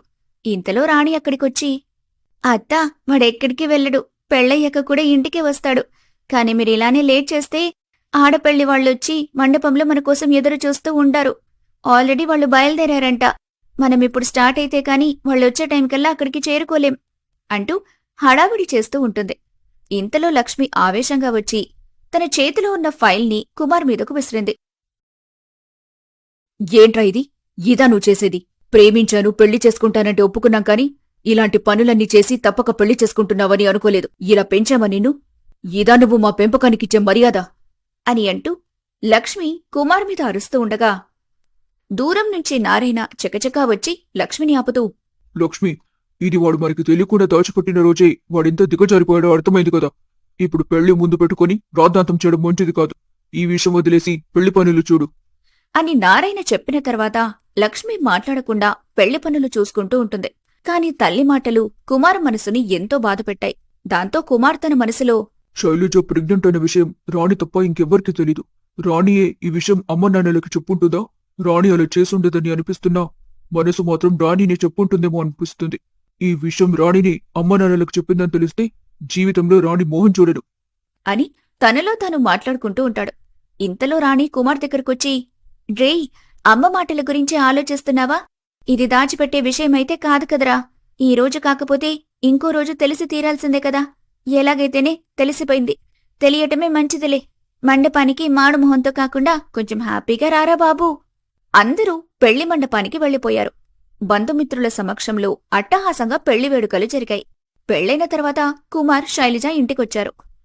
అత్తయ్య, రేపు నేను కుమార్ మా ఇంటికి వెళ్తాం. అక్కడ సత్యనారాయణ వ్రతం చేసుకోవాలి కదా. అమ్మా తల్లి, పెళ్లి జరిగిన తర్వాత సత్యనారాయణ వ్రతం చేసుకోవాలని తెలిసిన నీకు గర్భవతిగా ఉన్నప్పుడు ఎలాంటి పూజలు చేయకూడదని తెలీదా? సత్యనారాయణ వ్రతం చేస్తుందంట. ఎలా జరిగినా ఎప్పుడు జరిగినా నువ్వు గర్భవతివి, నా కొడుకు భార్యవి. మీ మీద కోపమున్నా పుట్టబోయే వాళ్ల మీద అది చూపించలేం కదా. ఎటూ తిరగకుండా ఇంటి పట్టునుంటే అదే మంచిది. అంటే అది అత్తయ్య. ఇంకా మాట్లాడ్డానికేం లేదు, జాగ్రత్తగా ఉండు, అంతే అని చెప్పి అక్కడ్నుంచి వెళ్లిపోయింది లక్ష్మి. అత్త మాటలకి ఎలా రియాక్ట్ అవ్వాలో తెలియని శైలజ స్తంభంలా నించుండిపోయింది. కూరగాయల కొట్టులో లక్ష్మి కూరగాయలు అమ్ముతుంటే శైలజ అక్కడికొచ్చింది. అత్తయ్య, పొద్దున్నుంచి మీరే కొట్లో కూర్చున్నారు. మీరెళ్ళి కాసేపు రెస్ట్ తీసుకోండి, నేనిక్కడ చూసుకుంటాను. ఏంటమ్మా నువ్వు చూసుకునేది? ఏ కూరగాయ ఎంత కమ్మాలో తెలుసా నీకు? నీకు పీజీలు ఉండొచ్చేమో కాని ఇక్కడికొచ్చే వాళ్లతో ఎలా మాట్లాడాలో తెలీదు. ఒక్కొక్కరు ఒక్కోలా ఉంటారు. వాళ్ళెన్ని మాట్లాడినా మనం చెప్పే సమాధానమే. వాళ్ళు ఇంకోసారి మన కొట్టుకు వస్తారా రారా అని నిర్ణయిస్తుంది. అవన్నీ అర్థం కావాలంటే కొంచెం సమయం పడుతుందిలే. నాకు ఏ రెస్టు అవసరం లేదు. ఇప్పుడు నీకు రెస్ట్ అవసరం, నువ్వెళ్ళి రెస్ట్ తీసుకోపో. అలా కాదని శైలజ ఏదో చెప్పబోతూ ఉండగా కూరగాయలు కొనుక్కోడానికి ఒక ముసలావిడ వచ్చింది. ఏంటే లచ్చమ్మా, నీ కోడలా? అవునత్తా, నా కోడలే. చాలా రోజుల్నుంచి కనిపించలేదు. నీ కొడుకు దగ్గరికెళ్ళావా? అవునే, కాని మనమేముండగలం చెప్పు. అలా చెప్తే వాళ్లకర్థం కాదు. వాళ్లకనుకూలంగా ఉండటం కోసం వాళ్లు మనల్ని తీసుకెళ్తారు. మన ఇబ్బందేంటో వాళ్లకి తెలీదు కదా. అవునులే అత్తా, ఇప్పుడు నీ ఆరోగ్యం బాగానే ఉందా? ఇదిగో ఈ బీరకాయలు ఇందకే వచ్చాయి, తీసుకెళ్ళు. లేదంటే ఈ గోంగూర తీసుకెళ్ళు. పచ్చడి నూరుకున్నావంటే 2 రోజులు కమ్మగా తినొచ్చు. అన్నట్టు ఇందాక మా ఇంటి పక్కన సులోచన వాళ్ళు మాట్లాడుకుంటుంటే విన్నా. నీ కూతురికి సంబంధం వచ్చిందంటగా. దానికి పెళ్లి చెయ్యకుండా నీ కొడుక్కి చేశావే. కొంపదీసి వాడేమైనా తొందరపడ్డాడా ఏంటి? చచ, అలాంటిదేం లేదత్తా. ఒక్కసారే అంత మాటన్నావేంటి? అయ్యో, నేను అలా అనలేదమ్మా. అదిగో మనవరాలు పొట్ట చూసి కాస్త పొరబడ్డానులే. సర్లే, ఆ బీరకాయ ఏదో తాజాగా ఉన్నాయన్నావు, ఇచ్చెయ్. ఎండలు ముదిరిపోతున్నాయి కదా, ఎక్కువసేపు బయట ఉండలేకపోతున్నా. వెటకారంగా మాట్లాడి లక్ష్మి చెప్పిన మాటలకి ఇంక తన అనుమానం తీరనట్టుగా చూసి బీరకాయలు తీసుకుని వెళ్లిపోయింది ఆ ముసలవ్వ. ఆవిడ అలా వెళ్లగానే లక్ష్మి ఒక్కసారిగా కట్టలు తెంచుకున్న కోపంతో శైలజ వైపు తిరిగి చూసింది. అప్పటినుంచి చెప్తూనే ఉన్నాను కదా. ఇప్పుడు చూడు, పెళ్లైన 1 రోజులకే లక్ష్మమ్మ కోడలికి 3 నెలల కడుపని మాట్లాడుకుంటుంటే ఎంత అసహ్యంగా ఉంటుందో నాకు తెలుసు.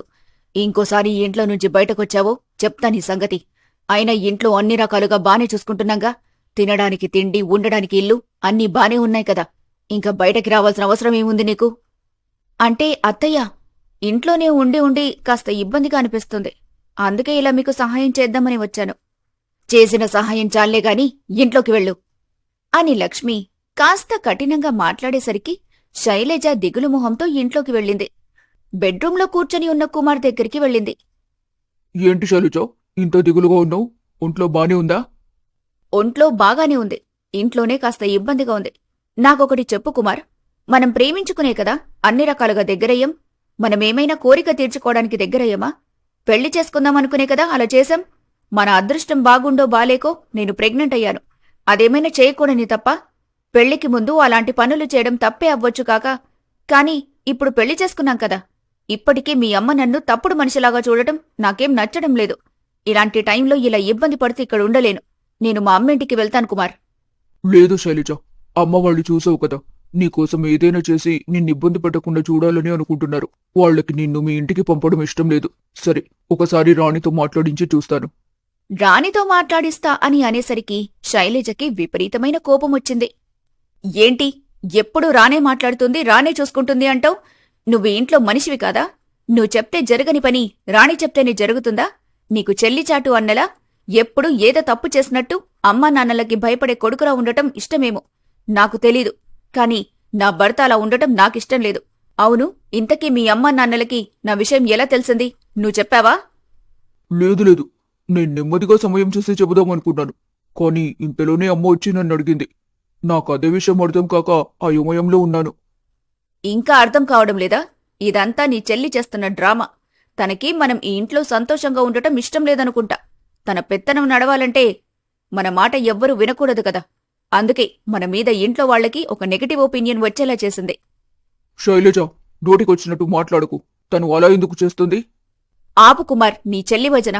నేను ప్రెగ్నెంట్ అన్న విషయం నీకు నాకు కాకుండా తెలిసింది రాణికి మాత్రమే. ఈ విషయం ఇంట్లో వాళ్లకి తెలిసిందంటే దానికి కారణం మీ చెల్లి కాకుండా ఇంకెవరు చెప్పు? నువ్వొప్పుకున్నా ఒప్పుకోకపోయినా అదే నిజం. శైలజ చెప్పిన విషయంపై ముందుగానే అనుమానమున్న కుమార్ ఏమీ మాట్లాడకుండా ఉండిపోయాడు. ఇద్దరూ అదే గదిలో ఆలోచించుకుంటూ మాట్లాడకుండా సాయంత్రం వరకు అలానే ఉండిపోయారు. రాణి నేరుగా కుమార్ దగ్గరికొచ్చింది. అన్నయ్య, నాకు జాబ్ వచ్చిందిరా. ఇంట్లో చెప్దామనుకున్నా కాని చెప్తే మళ్ళీ నిన్ను జాబ్ గురించి ఫోర్స్ చేస్తారేమో అనిపించింది. అందుకే చెప్పకుండా ఆగిపోయాను. ఏదో ఒక కోచింగ్ అని చెప్పి 2-3 మంత్స్ కవర్ చేస్తాను. ఆలోపు నువ్వు జాబ్ చూసుకోరా. పెళ్ళైంది కదా, జాబ్ లేకపోతే చులకనైపోతావేమో. నీతులు చెప్పడం ఆపమ్మ తల్లి. నువ్వు చేసిన చులకన కంటే ఏదీ ఎక్కువ కాదు. ముందు నువ్వు మమ్మల్ని వదిలేస్తే మేము ప్రశాంతంగా ఉంటాం. శైలజ, ఏం మాట్లాడుతున్నావు? నేను మిమ్మల్ని చులకన చేయడమేంటి? అన్నయ్య చూడరా శైలజ ఎలా మాట్లాడుతుందో. తాను మాట్లాడిన దాంట్లో నాకేం తప్పు కనిపించడం లేదు. అమ్మ ముందు నన్ను చులకన చేసి ఏ విషయమైతే నేను అమ్మకి తెలియకుండా ఉంచాలనుకున్నానో అదే విషయాన్ని అమ్మ మనసు నొప్పించేలా చెప్పావని నాకు తెలుసు. రాణి, నువ్వు మాకు కొంచెం దూరం ఉంటే నీకు మాకు అందరికీ మంచిది. ఏం మాట్లాడుతున్నావురా? మిమ్మల్ని నేను తక్కువ చేసి మాట్లాడటమేంట్రా? నాకేం అర్థం కావట్లేదు. ఆపురాని నీ డ్రామాలు. ప్లీజ్ ఇక్కడి నుంచి వెళ్ళిపో, ప్లీజ్. కుమార్ అలా అనేసరికి రాణి ఏడ్చుకుంటూ బయటికి వెళ్తూ ఉంటే ఆ విషయం నారాయణ గమనించాడు. వెంటనే రాణి దగ్గరకొచ్చి, రాణి, ఏమైందమ్మా? ఎందుకు ఏడుస్తున్నావు? అయ్యో, ఇది నీకు ఏడుపులాగా కనిపిస్తుందా నాన్న? ఇది ఏడుపు కాదు, సంతోషంతో వచ్చిన కన్నీళ్లు. ఏడుపు కాదు. సరే, అంత సంతోషమైన విషయమేంటో నాకు కూడా చెప్పు మరి. అదేంటంటే నేను డబుల్ పీజీ అయిపోయింది. అందుకే ఏం చేయకుండా ఇంట్లో ఉండటం ఎందుకని అన్నయ్య వాళ్ళ ఫ్రెండ్ని అడిగాడు. ఒక కోర్స్ చెప్పి అందులో జాయిన్ అవ్వమని చెప్పాడు. అన్నయ్య నా మీద కేర్ చూసి ఇదిగో ఇలా కళ్ళెమ్మటి నీళ్ళొచ్చాయి. చూడ్డానికి బండెదవలా ఉంటాడులే కాని ఎమోషన్స్ ఎక్కువ వీడికి. సర్లే, అన్నయ్య చెప్పాడని చెప్తున్నావు కదా, మళ్ళోసారి వాడితో మాట్లాడతాను. నువ్వు కోర్సులో జాయిన్ అవుదులే. అన్నట్టు మొన్న నీకు సంబంధం చూడడానికి వచ్చారు కదా, వాళ్ళు మళ్ళోసారి నన్ను కదిలించారు. ఆల్రెడీ మాట్లాడుకుందే కదా నాన్న. 2 years టైం ఉందనుకున్నాం కదా. అనుకున్నాం. ఆ అబ్బాయి కూడా అదే మాట మీద ఉన్నాడంట. కానీ వాళ్ళు పెద్దోళ్లే, కాస్త నీ వైపు నుంచి అడగమని చెప్తున్నారు. ముందైతే కోర్స్ గురించి చూద్దాం నాన్న, తర్వాత పెళ్లి గురించి ఆలోచిద్దాం. సర్లే, నువ్వు చెయ్యాలనుకునేది మంచిగా అయినప్పుడు అది నాకు నచ్చలేదని కాదనలేను కదా. సరే, నువ్వు అనుకున్నట్టే కానివ్వు. సరే నాన్న, నేను కాసేపలా మన కొట్లో కూర్చుంటాను అని నారాయణ దగ్గర్నుంచి వెళ్లి లక్ష్మి కూర్చున్న కూరగాయల కొట్టుకు వెళ్ళింది. అమ్మా, నువ్వు లోపలికి వెళ్ళవే, నేను కొట్టు చూసుకుంటాను. నువ్వేం మెలగబెట్టనవసరం లేదు, నేను చూసుకుంటానులే. అమ్మా తల్లి, చిన్నప్పటినుంచి ఇంట్లో కంటే ఇక్కడే ఎక్కువ టైం గడిపాను నేను. నాకన్నీ తెలుసు. నువ్వు కంగారు పడకుండా ఆ ఇంట్లోకి వెళ్ళు. అని బలవంతంగా తల్లిని లోపలికి పంపించి రాణి అక్కడ కూర్చుండిపోతుంది. ఎవరికి చెప్పుకోలేని బాధని తానే ఒంటరిగా అనుభవిస్తూ ఉంది. ఇదిలా ఉండగా శైలజ వాళ్ల ఇంటికి ఫోన్ చేసి తనని అత్తారింటి నుంచి తీసుకెళ్లమని అడగాలనుకుంది. ఆ కారణంగా తల్లికి ఫోన్ చేసింది శైలజ. శైలు, ఎలా ఉన్నావే? ఆరోగ్యం ఎలా ఉంది? అంతా బానే ఉందిలే కాని నువ్వెప్పుడొస్తావు? నేను మనింటికి రావాలనుకుంటున్నాను. అవునా? ఒక విషయం గుర్తుపెట్టుకో. ఆడపిల్ల అమ్మగారింటికి వెళ్తానని అత్తారింట్లో మాట్లాడితే అమ్మని చూడాలనిపించినట్టు. అదే అమ్మకి ఫోన్ చేస్తే అత్తారింట్లో ఉండలేకపోతున్నట్టు. ఇప్పుడు చెప్పు, ఏమైంది? ఎవరైనా ఏమైనా అన్నారా? ఎవరూ ఏమీ అనడం లేదమ్మా, కాని అంటున్నట్టే ఉంటుంది. ముఖ్యంగా రాణి. తనతో చాలా ఇబ్బంది పడుతున్నాను నేను. రాణి నిన్ను ఇబ్బంది పెడుతుందా? తన స్వభావం అలా అనిపించలేదే. అంతెందుకు, మీ పెళ్లి విషయం మాట్లాడడానికి రాణినే మన ఇంటికొచ్చింది. అప్పుడు మీ పెళ్లి కోసం తాను పెళ్లి చేసుకోకుండా ఉండడానికి సిద్ధపడింది. అలాంటి అమ్మాయి నిన్ను ఇబ్బంది పెట్టిందంటే నమ్మలేకపోతున్నాను. రాణి మీద తల్లికి అంత మంచి ఉద్దేశముండటం శైలజకి నచ్చలేదు. వెంటనే రాణి మీద ఉన్నవి లేనివి కల్పించి తల్లికి చెప్పటం మొదలుపెట్టింది. అలా జయంతి 3 రోజులు గడిచాక శైలజ దగ్గరకొచ్చింది. వదినా, ఎన్నాళ్లయింది చూసి. పెళ్లిలో చూసిన తర్వాత మళ్ళీ ఇప్పుడే చూడటం. అన్నట్టు ఇటువైపు ఏదైనా పనిపడి వచ్చారా? వచ్చే విషయం చెప్పి ఉంటే ఏదైనా చేసి పెట్టి ఉంచేదాన్ని కదా. అలా ఏం వద్దులే వదినా. చెప్పకుండా వస్తేనే కదా అందరి గురించి తెలిసేది. అదే అందరికి సర్ప్రైజ్ ఇచ్చేది అంటున్నా. సర్లే, ఎలాగైతేనేం వచ్చావు కదా, టీ తీసుకొనొస్తాను వదినా. సరే, అలాగే. అంతలో నేను రాణితో మాట్లాడుతూ ఉంటానులే అని రాణి భుజంపై చెయ్యి వేసి పక్కకి తీసుకుని వెళ్ళింది జయంతి. అత్తయ్య, బాగున్నారా? మీరిలా రావటం ఎంతో శాంతంగా ఉంది తెలుసా? ఆ సంతోషాన్ని కాసేపు పక్కన పెట్టు. తరువాత సంతోషపడదులే కాని ఒక విషయం చెప్పు. నువ్విచ్చిన మాట మీద నిలబడే కదా ఉంటావు? హా అత్తయ్య, ఎందుకలా అడుగుతున్నారు? అదే, మీ అన్న వదినల పెళ్లికి నువ్వు సాక్ష్యం అన్నావు కదా. వాళ్ల కోసం భీష్మశపథం చేసి పెళ్లి చేసుకోను అన్నావు కదా, గుర్తుందా? ఆ అత్తయ్య, ఇప్పటికీ అదే మాట మీదున్నాను. కాని నాకు తెలిసిందేంటంటే నువ్వా రోజు ఆవేశంలో మాటిచ్చావో లేక ఎవరి ముందైనా మెప్పు పొందడానికిచ్చావా అని నాకు తెలీదు. కాని ఈ రోజు శైలజ కుమార్ విడిపోతే దానికి కారణం తప్పకుండా నువ్వే అవుతావు. నువ్వు చేసే పనులు, నువ్వు తీసుకునే నిర్ణయాలు ఈ ఇంట్లో నీ మాట వినే మనుషులే దానికి కారణమవుతారు. నువ్విచ్చిన మాటే ఇంకోసారి నీకు గుర్తు చేసినప్పుడు అది నిలబెట్టుకోకపోతే నేనేం చేస్తానో కూడా చెప్పాలి కదా. ఒకవేళ నువ్వు మీ అన్నకి, నీ కుటుంబానికి దూరం అవ్వకపోతే నీ అన్న నుంచి శైలజని శాశ్వతంగా దూరం చేస్తాను. జాగ్రత్త. అయ్యో అత్తయ్య, అలాంటి పరిస్థితి ఎప్పటికీ రానివ్వను.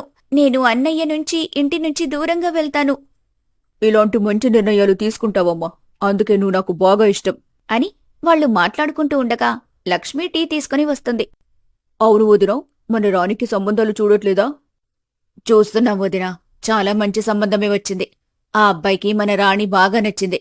తన కోసం అతను 2 ఏళ్లు ఎదురు చూడ్డానికి కూడా సిద్ధపడ్డాడు. అవునా వదినా? సరే, రాణితో నేను మాట్లాడి తొందరలో పెళ్లి చేసుకునేలా చూస్తానులే. ఏమంటావు రాణి? పెళ్లి చేసుకోవాలమ్మా, లేదంటే జీవితాంతం ఒంటరిగా ఉంటావా ఏంటి? సరే, మనం తర్వాత మాట్లాడుకుందాం. అసలు నేనొచ్చిన విషయం ఏంటంటే వదినా, మన శైలు విషయం మనందరికీ తెలిసిందే కదా. తనకి ఇక్కడ ఎలా ఉందో, సర్దుకొని ఉండగలుగుతుందో లేదో అని చూద్దామనొచ్చాను. ఎలాగైనా మొదటి కాన్పు తల్లిగారి ఇంట్లోనే కదా జరగాలి. అది ఆచారమే కదా. అందుకే శైలుని నేను తీసుకుని వెళ్తానని చెప్పడానికొచ్చాను. అయ్యో వదినా, మొదటి కాన్పు తల్లిగారింట్లో అనేది ఆనవాయితీగా వస్తుంది నిజమే. కాని మాక్కూడా శైలజని మా దగ్గరే ఉంచుకోవాలనుంది. రాణి కూడా ఏదో కోర్సని వెళ్ళిపోతుంది. మాకు శైలజుంటే కాస్త రాణి లేని లోటు కనిపించకుండా ఉంటుంది. అలాగే తనని దగ్గరుండి చూసుకుంటున్నట్టుగా కూడా ఉంటుంది. అమ్మా, కష్టపడుతుంది శైలజ. తననడిగి నిర్ణయం తీసుకుంటే బాగుంటుంది కాని ఇలా నీకు నచ్చినట్టు తీసుకోవడం ఎంతవరకు బాగుంటుంది చెప్పు? ముందు శైలజని పిలిచి అడుగు. తనేం చెప్తే అలా చెయ్యి. రాణి చెప్పినట్టుగాని శైలజని పిలిచి అడిగింది లక్ష్మి. అత్తయ్య, నాకిక్కడ పైనుంచి వెళ్లడం ఇష్టం లేదు కాని ఆనవాయితీగా వస్తున్న పద్ధతిని కాదనటమెందుకు? పైగా మీక్కూడా ఫినాన్షియల్గా కూడా భారమవుతుంది కదా. అందుకే అమ్మ వాళ్ల దగ్గరికి వెళ్లాలనుకుంటున్నా. అయ్యో, అలా ఎందుకమ్మా అనుకుంటున్నావు? నువ్వు మాకెప్పటికీ భారం కావు. ఇంట్లో మనిషి భారమవుతుందా ఎవరికైనా చెప్పు? వదినా, శైలజ ఇక్కడ ఉండటం మాకు ఎలాంటి ఇబ్బంది లేదు. పైగా అదే మా కోరిక కూడా. 1 వారం రోజులు తనని ఇక్కడుండనివ్వండి. ఈలోపు 3 నెలలు కూడా అయిపోతాయి కదా. తర్వాత శైలజ ఏ నిర్ణయం తీసుకున్నా మాకు ఏ అభ్యంతరం లేదు. సరే వదినా, అలాగే. మరి నేనిక బయలుదేరుతాను. మళ్ళీ వచ్చే వారం వస్తా. రాక రాక వచ్చారు కదా, ఈ రాత్రికి ఇక్కడే ఉండి ఉదయాన్నే వెళ్ళండి. అన్నయ్యకి నేను చెప్తాను. మీరింకేం మాట్లాడ్డానికి లేదు. ఉండి తీరాల్సిందే. సరే, ఇంతగా అడుగుతున్నారు. ఒక్క రాత్రి కంటే మీ అన్నయ్య సర్దుకుంటాడులే. కాని ఉదయాన్నే ఫస్ట్ బస్సుకి వెళ్ళిపోతాను. అప్పుడు ఆపడానికి వీల్లేదు. మీరు ఉండటమే మాకు సంతోషం. రేపు మీ ఇష్టం వచ్చినప్పుడు వెళ్ళండి. వాళ్లు మాట్లాడుకున్న తర్వాత జయంతి అక్కడే ఉండిపోతుంది. కొంతసేపు గడిచిన తర్వాత రాణి ఇంటి ముందు తిరుగుతూ ఉంటే జయంతి రాణి దగ్గరికి వెళ్తుంది. రండత్తయ్యా, మా ఇల్లు నచ్చిందా మీకు? బానే ఉందిలే, కాని నువ్వు మాటిచ్చావు కదా రాణి, అది నిలబెట్టుకునే టైం వచ్చింది. అర్థం కాలేదత్తయ్యా. నీకు పెళ్లి సంబంధం వచ్చిందట కదా. ఆ అబ్బాయికి నువ్వు నచ్చి నీ షరతులకు ఒప్పుకొని పెళ్లికి 2 ఏళ్లు ఆగుతానన్నాడట. నువ్విచ్చిన మాట ప్రకారం నీకు పెళ్లి కావడానికి వీల్లేదు. ఇప్పుడు ఆ అబ్బాయికి ఫోన్ చేసి అతన్ని పెళ్లి చేసుకోవడం ఇష్టం లేదని చెప్పు. అత్తయ్యా, మీకిచ్చిన మాట నాకు గుర్తుంది. అతనితో మాట్లాడాలన్న ఆలోచన నాక్కూడా ఉంది. కాని ఇది సమయం సందర్భం కాదు కదా. సమయం వచ్చినప్పుడు మాట్లాడదామని ఆగిపోయాను. ఇంతకన్నా మంచి సందర్భం లేదు. నువ్విప్పుడే ఫోన్ చేసి అతనికి నువ్వు చెప్పేయ్ పెళ్లి చేసుకోను అని. రాణి చేసేదేం లేక అతనికి ఫోన్ చేసింది. రాణి, చెప్పండి. నాతో ఏదైనా పని పడిందా? ఎలాంటి పనైనా పర్లేదు, చెప్పడానికి మొహమాట పడకండి. అన్నట్టు చెప్పడం మర్చిపోయా. ఎలాగో 2 ఏళ్లు టైం ఉంది కదా, మన పెళ్లికని డిగ్రీ కంప్లీట్ చేద్దామని నిర్ణయించుకున్నా. ఎందుకంటే నీకు చదువుకున్న వాళ్ళంటే ఇష్టం కదా. అవునా? సరే, ఓకే. విషయం చెప్తాను వినండి. నిజానికి మిమ్మల్ని పెళ్లి చేసుకోవడం నాకిష్టం లేదు. నేనెప్పటికీ మిమ్మల్ని పెళ్లి చేసుకోలేను.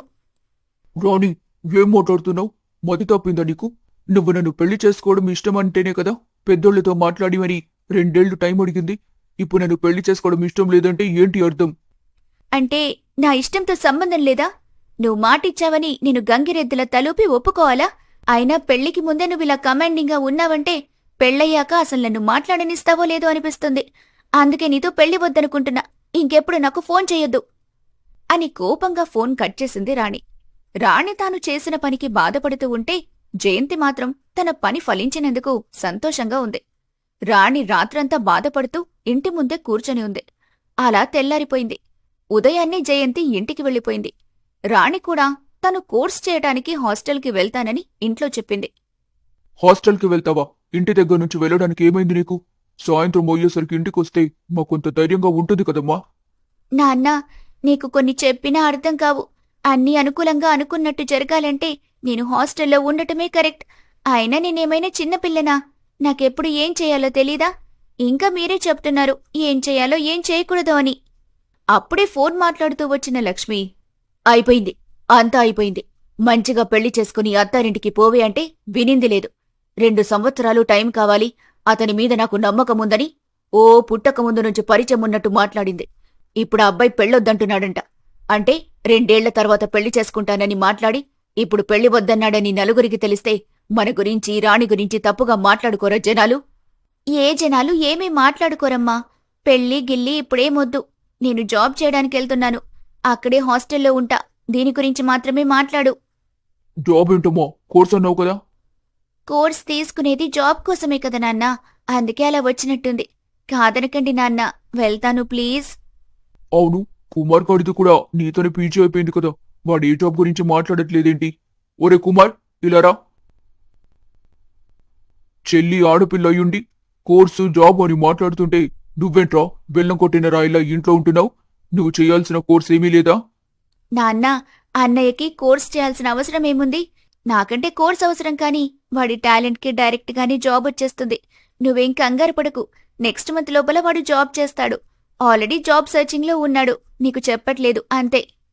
అలా అయితే మంచిదేరా కుమార్. నాకు కూడా పనిచేయడానికి కాస్త ఓపిక తగ్గిపోతుంది. సంసారాన్ని ఒంటెతు బండిలా లాగలేకపోతున్నా. ఇంట్లో నీ రూపాయి కూడా తోడైతే కాస్త నాకు ప్రశాంతంగా ఉంటుంది. అలాగే నాన్న, నీ కష్టం నాకు తెలీదా? ఒక్క నెల రోజుల్లో ఇంటిని నేనే చూసుకుంటాను నాన్న అని చెప్పి రాణిని తీసుకుని పక్కకి వెళ్తాడు. ఎందుకే ఇలా ఇరికించావు నాన్న ముందు? నేను పీజీలో 2 సబ్జెక్ట్స్ ఫెయిల్ అయిన విషయం నీకు తెలుసు కదా. నాకు జాబ్ రాదని హేళన చేస్తున్నావు కదా. ఎందుకు నన్ను ఇలా టార్చర్ చేయాలని పూరుకున్నావు? నాన్న ముందు నేను వెదవలా నిలబడి నువ్వు గ్రేట్ అనిపించుకోవాలేనా? రే అన్నయ్య, ఎందుకురా అలా మాట్లాడుతున్నావు? ఎప్పుడైనా నేనలా చేశానా? నీకు జాబ్ రాకపోతే నా శాలరీ అంతా నీకే ఇస్తాన్రా. నీ శాలరీ అని చెప్పి ఇంట్లో ఇవ్వు. ఇంతకన్నా నేనేం చెయ్యలేన్రా. ప్లీజ్ రా, కొంచెం నన్ను అర్థం చేసుకోవడానికి ట్రై చేయవా? ఇలా ప్రతి విషయానికి నువ్వు నన్ను అపార్థం చేసుకుంటుంటే నాకు తట్టుకోలేనంత బాధగా ఉంది. చిన్నప్పటినుంచి ఏ విషయమైనా నీతోనే కదరా చెప్పాను. ఇప్పుడు ఏ విషయం చెప్పడం కాదు, నీ ఎదురుగా నించోవాలంటేనే భయమేస్తుంది. నేను నించోడాన్ని కూడా నువ్వు అపార్థం చేసుకుంటావేమో అని. అన్నయ్య, ఒక్కసారి నాతో నార్మల్గా మాట్లాడవారా?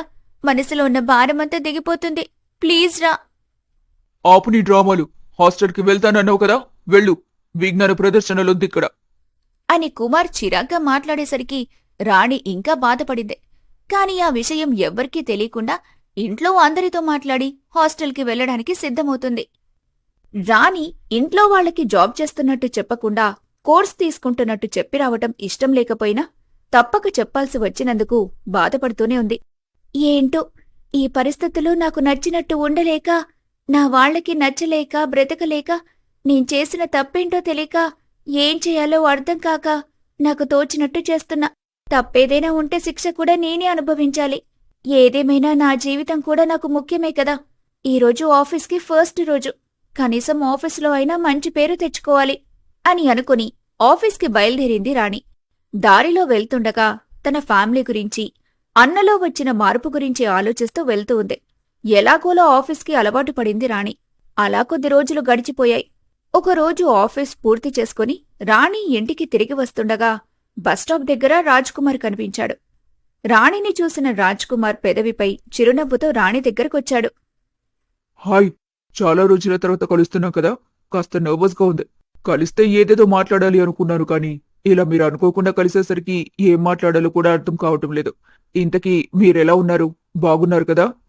బాగున్నాను, కాని మీరేంటి ఇక్కడ? చెప్పాను కదా, డిగ్రీ చేస్తున్నానని. నా కాలేజ్ ఇక్కడే. మీరిక్కడికి వచ్చిన రోజే మిమ్మల్ని చూశాను. మీరు చాలా హడావిడిగా వెళ్తున్నారు. మీ టెన్షన్ చూసి ఖచ్చితంగా ఇంటర్వ్యూకి వెళ్తున్నారనిపించింది. కానీ చేతిలో ఏ ఫైల్ లేదు. సో జాబ్కి ఫస్ట్ డే అని అనుకున్నా. ఆ టెన్షన్లో ఉన్నారు కదా, అందుకే చూసుండరు. అందుకే నేను కూడా మీ ముందుకు రాలేదు. మీరు చూసినప్పుడే మాట్లాడదామన్నట్టు ఆగిపోయాను. అవునా? ఆ రోజే మాట్లాడాల్సింది కదా మరి. ఏమో, మీరెలా ఆలోచిస్తున్నారో తెలియదు కదండి. నేను మీ ముందుకొచ్చి మీ అభిప్రాయం తెలియకుండా మాట్లాడలేను కదా. ఒకవేళ నేనే వచ్చి మాట్లాడితే ఎలా రియాక్ట్ అవుతారో అని మాట్లాడాలని ఉన్నా మాట్లాడకుండా ఉండిపోయాను. ఈ రోజు మీరు నన్ను చూసి నవ్వేసరికి ఇలా ధైర్యంగా మీ ముందుకొచ్చాను. నా మీద మీకు కోపంగా లేదా? దేనికండి? మీరు ఫోన్ చేసి నన్ను పెళ్లి చేసుకోనని చెప్పినందుకా? అవును, ఆ రోజు ఆవేశంగా మాట్లాడాను. తర్వాత నాకే చాలా గిల్టీగా అనిపించింది. గిల్టీ దేనికండి? మీరు టైం కావాలనుకున్నారు. మీరు నచ్చారు. మీలాంటి అమ్మాయిని వదులుకోకూడదన్న స్వార్థంతోనే అనుకోండి నేను టైం ఇవ్వడానికి రెడీ అయ్యాను. తరువాత నా గురించి ఏం తెలిసిందో, లేక మీకే ఏదైనా అనిపించుండొచ్చు, వద్దనుకున్నారు. అంతే కదా. ఒక్క విషయం అండి, నేను మిమ్మల్ని పెళ్లి చేసుకోవడానికి ఇష్టపడుతున్నానన్నప్పుడు మీరు ఒప్పుకుంటే నేను మిమ్మల్ని ఎందుకని అడిగానా? లేదు కదా. అలాగే మీరు కాదు అంటే కూడా ఎందుకని ఎలా అడుగుతాను?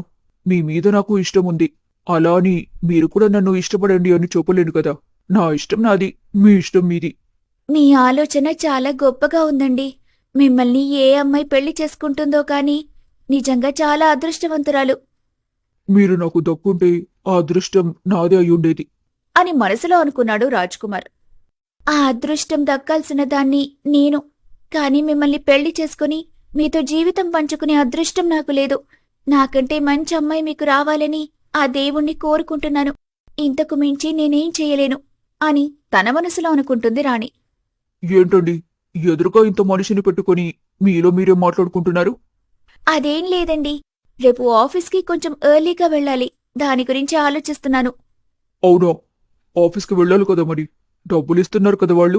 చెప్పింది చేసి తీరాల్సిందేగా. కానీ మీరు చెప్పేది ఎందుకు అబద్ధం అనిపిస్తుంది. నాకు అనిపించిందే నిజం అవ్వాలని ఏం లేదు. సరే సరే, ఇలా మాట్లాడుతుంటే మిమ్మల్ని పంపించకుండా ఉండటం కోసం ఏదేదో మాట్లాడుతూనే ఉంటారు. వెళ్దామా అయితే? ఒక టీ తాగి వెళ్ళిపోదాం. పక్కనున్న టీ బండి దగ్గర ఇద్దరూ టీ తాగుతూ ఉంటారు. ఇంతకీ మీ పేరెంట్స్ బాగున్నారా? బావున్నారు. మీ వాళ్ళు? బాగున్నారు. మీరు పెళ్లి వద్దన్నారని మీరు చెప్పినట్టుగా చెప్పలేను కదా. అందుకే నాకే పెళ్లి ఇష్టం లేదని చెప్పేశాను. కానీ మిమ్మల్ని కాదని వేరే అమ్మాయిని చేసుకోలేను కదా. అందుకే పెళ్లి టాపిక్ ఎత్తితే ఇంట్లో నుంచి పారిపోతానని చెప్పా. వాళ్ళు కొంచెం బాధపడినా దేవుడు రాసి పెట్టిందే జరుగుతుందని సర్దుకుపోతున్నారు. మీరేం బాధపడకండి. నేను ఇదంతా సింపతి కోసం ఏం చెప్పట్లేదు. మీ దగ్గర దాచలేకు చెప్తున్నాను అంతే. నా గురించి వదిలేయండి. ఇంతకీ టీ ఎలా ఉంది? సారీ అండి, మిమ్మల్ని ఎంతగానో బాధ పెట్టాను. మీకు నాకంటే చాలా మంచి అమ్మాయి తప్పకుండా దొరుకుతుంది. ఆ టాపిక్ వదిలేయండి. లైఫ్ మీది, నిర్ణయం మీది. ఒక్కసారి నిర్ణయం తీసుకున్న తర్వాత ఎలా ఎందుకు చేశానా అని ఆలోచించకూడదు. అలా ఆలోచిస్తే చేసిన దాని గురించి ఆలోచించడంతోనే ప్రెజెంట్ అంతా ఆవిరైపోతుంది. మీకు రేపు ఆఫీస్కి లేట్ అయిపోతుంది. ఇంకా వెళ్ళండి. అని చెప్పి రాణికి చెప్పేసి రాజ్కుమార్ బస్టాప్ దగ్గరికి వెళ్ళాడు. తన నిర్ణయాన్ని నా చేతిలోకి తీసుకోకూడదని ఆలోచించడమే తప్ప ఒక్క క్షణం 2 ఏళ్లలో ఫోర్స్ చేస్తే వారంలో పెళ్లి చేసుకోవచ్చు తనని. కాని రాక్షసత్వానికి దానికి పెద్ద తేడా ఏముండదు. అయినా నిజమైన ప్రేమ అవతలి వాళ్ల దగ్గర నుంచి మనం సంపాదించుకోవడంలో కాదు, అవతలి వాళ్ళకి కావాల్సింది ఇవ్వడంలో ఉంటుంది. అలా ఆలోచిస్తూ తన బస్సు రాగానే ఎక్కి వెళ్ళిపోయాడు. రాణి కూడా రాజ్కుమార్ని బాధపెట్టిన విషయం గురించి, బాధపెట్టాల్సొచ్చిన సందర్భం గురించి ఆలోచిస్తూ ఉంది. అలా కొద్ది రోజులు గడిచాయి. రాజ్కుమార్, రాణి అప్పుడప్పుడు కలుసుకొని టీ తాగి వెళ్లేవాళ్లు. అలా రోజులు గడుస్తూ ఉన్నాయి. ఒకరోజు రాణికి కుమార్ దగ్గర్నుంచి ఫోనొచ్చింది. ఏంటి, ఎప్పుడు నేను ఫోన్ చేసినా అన్నయ్య ఫోన్ ఎత్తేవాడే కాదు. ఇప్పుడు వాడే స్వయంగా ఫోన్ చేస్తున్నాడు. ఏదైతే ఏముందిలే, ఫోన్ చేశాడు కదా, అదే చాలు నాకు అని అనుకుని ఫోన్ లిఫ్ట్ చేసింది రాణి. రాణి, ఇన్ని రోజుల నుంచి మాకు దూరంగా ఉన్నావు. ఒక్కసారి నా కలవాలని కాని చూడాలని కాని అనిపించలేదా? ఎందుకనిపించదురా, ప్రతిరోజు అనిపిస్తుంది. నీతో మాట్లాడాలని ఎన్నోసార్లు ఫోన్ చేశాను, కాని నువ్వెప్పుడూ ఫోన్ లిఫ్ట్ చేసిందే లేదు. అమ్మ అప్పుడప్పుడు షాప్లో ఉన్నప్పుడు చేస్తుంది. ఎవరో ఒకరు కూరగాయలు కొనడానికొస్తారు, వాళ్లతో మాట్లాడటమే సరిపోతుందమ్మకి. నేనెప్పుడైనా ఫ్రీగా ఉన్నప్పుడు ఫోన్ చేస్తే వాళ్ళు ఫ్రీ ఉండటం లేదు. సరే, అవన్నీ ఎందుకులే. ఇప్పుడు నువ్వు ఫోన్ చేసావు కదా, నా బాధంతా పోయింది. చెప్పురా, ఇంకేంటి సంగతులు? అమ్మ వాళ్ళందరూ ఎలా ఉన్నారు? శైలజ ఎలా ఉంది? అంత బానే ఉన్నారే. కాని నాన్నకి నేను జాబ్ చేస్తున్నానని చెప్పాం కదా, సాలరీ ఎప్పుడొస్తుందని అడిగాడు. అర్థమైందిరా, సాలరీనేగా వస్తుంది. ఇంకొక 3-4 రోజుల్లో వస్తుంది. ఫస్ట్ మంత్ కదా, ఫార్మాలిటీస్ ఉంటాయి. అందుకే కొంచెం అటూ ఇటూ అవుతుంది. నెక్స్ట్ మంత్ నుంచి టైంకొస్తాయిలే. అదే చెప్పు నాన్నకి కూడా. సరే, ఇంకేమైనా మాట్లాడాలా?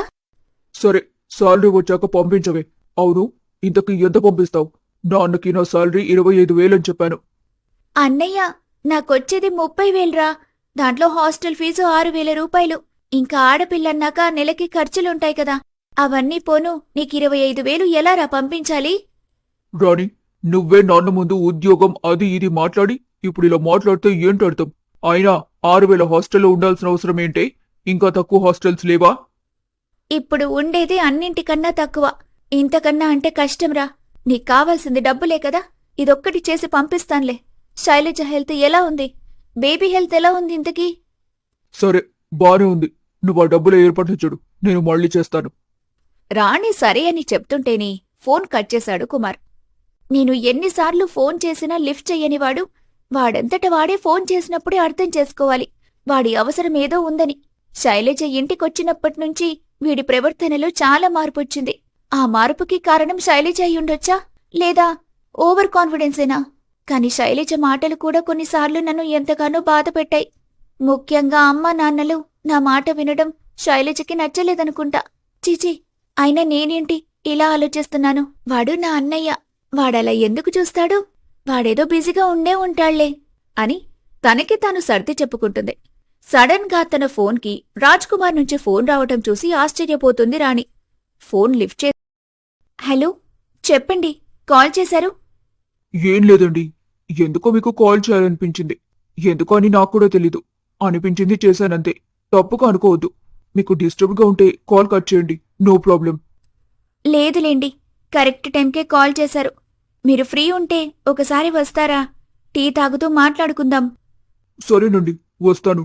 ఒక 20 మినిట్స్ టైం ఇవ్వండి చాలు. అంతలో మీరు టీ పాయింట్ దగ్గరకు వచ్చేయండి. అలాగేనండి అని చెప్పి ఫోన్ కట్ చేసింది. చెప్పినట్టుగానే రాజ్కుమార్ టీ పాయింట్ దగ్గరికి వచ్చాడు. ఇద్దరు కలిసి టీ తాగుతూ ఉన్నారు. రాణి ఆలోచనలతో రాజ్కుమార్ రాణిని చూస్తూ ఉండటంతో వారిద్దరి మధ్య మౌనమలుముకుంది. టీ పూర్తయిన తర్వాత రాజ్కుమార్ మౌనాన్ని తరిమికొడుతున్నట్టుగా మాట్లాడుతూ, టీ తాగుతూ మాట్లాడుకుందామన్నారు. టీ అయ్యాకైనా మాట్లాడతారా లేక? అయ్యో, అదేం లేదండి. మైండ్ కొంచెం డిస్టర్బ్డ్గా అనిపించింది. టైంకి మీరు కాల్ చేశారు. అదేంటో మిమ్మల్ని చూశాక కొంచెం రిలాక్స్డ్గా అనిపిస్తుంది. ఇష్యూనే లేదండి.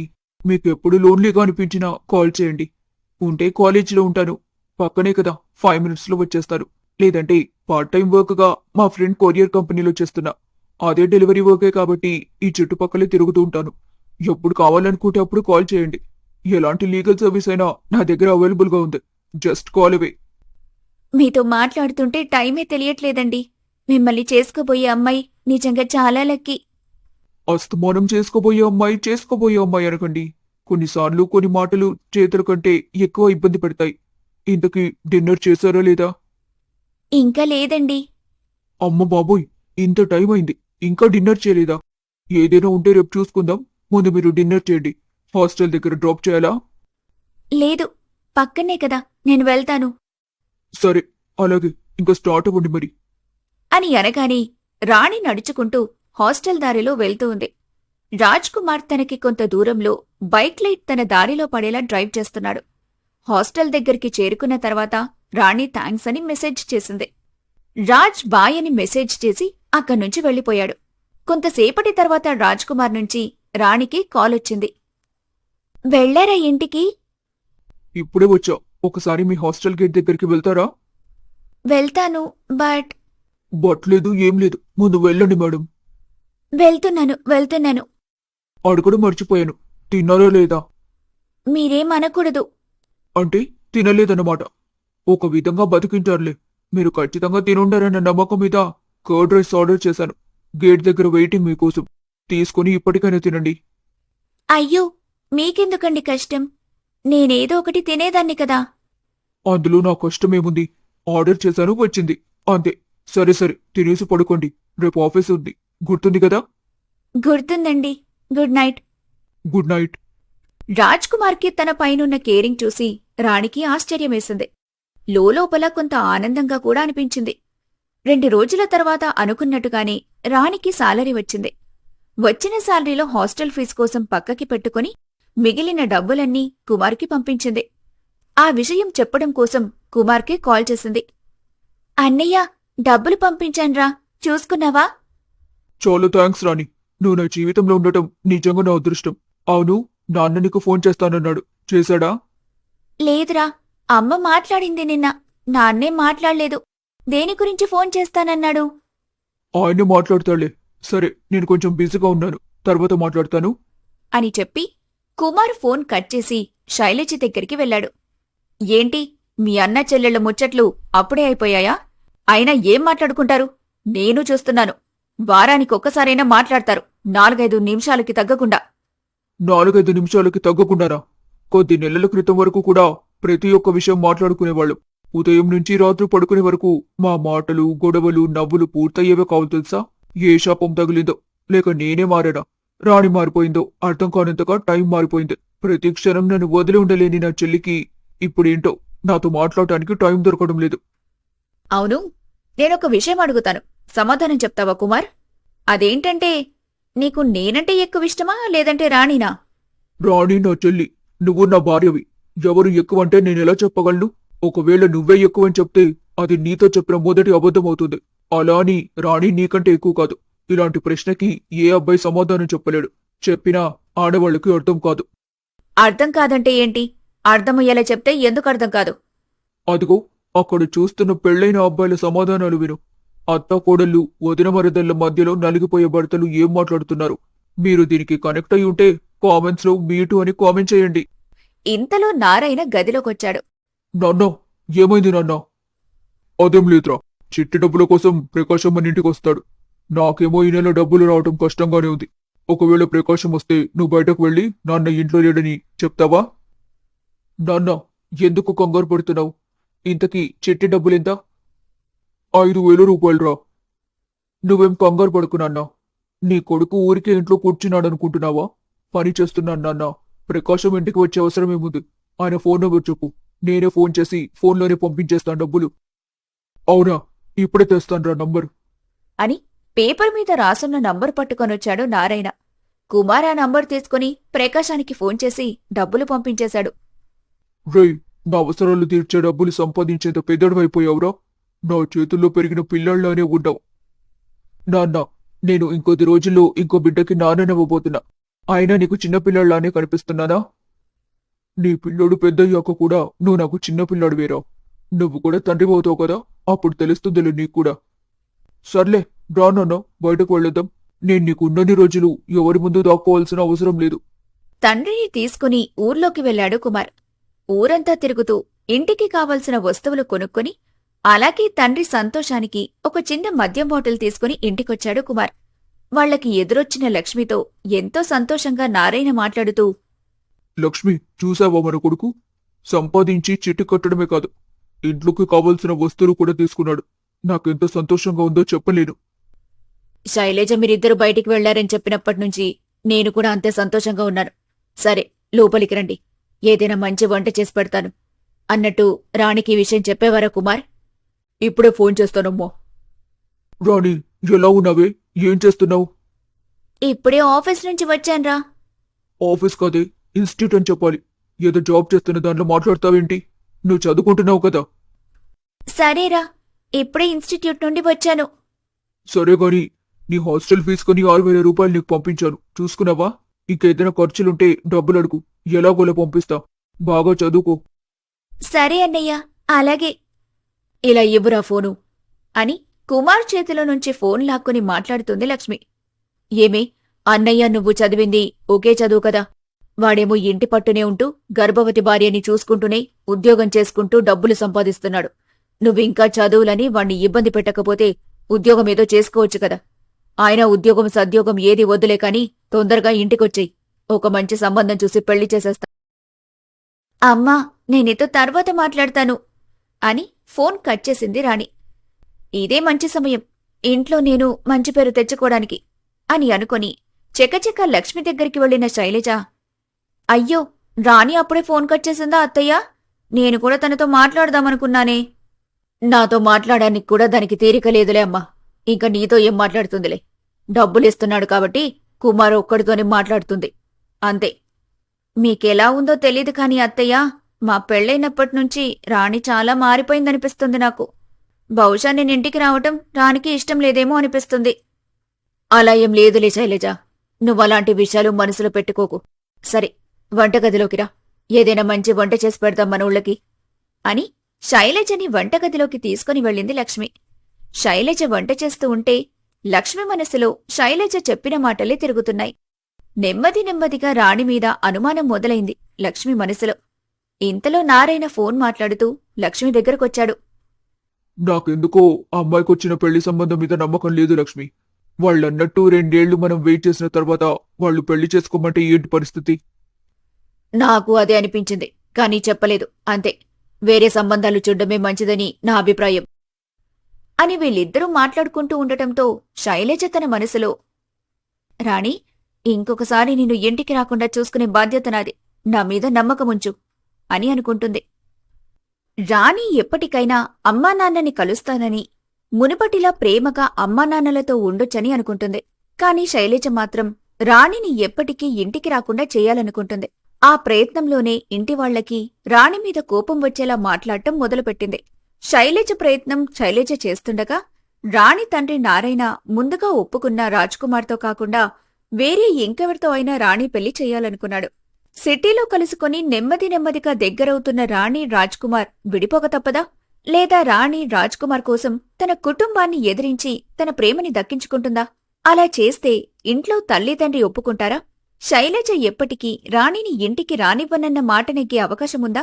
అదంతా తెలియాలంటే పూర్తిగా చూడండి. దానికంటే ముందు ఎన్ని కష్టాలు వచ్చినా తట్టుకొని నిలబడే రాణిలాంటి వాళ్లని ఎవరినైనా మీరు చూసారా? చూస్తే వాళ్ల పేరు కామెంట్ చేయండి.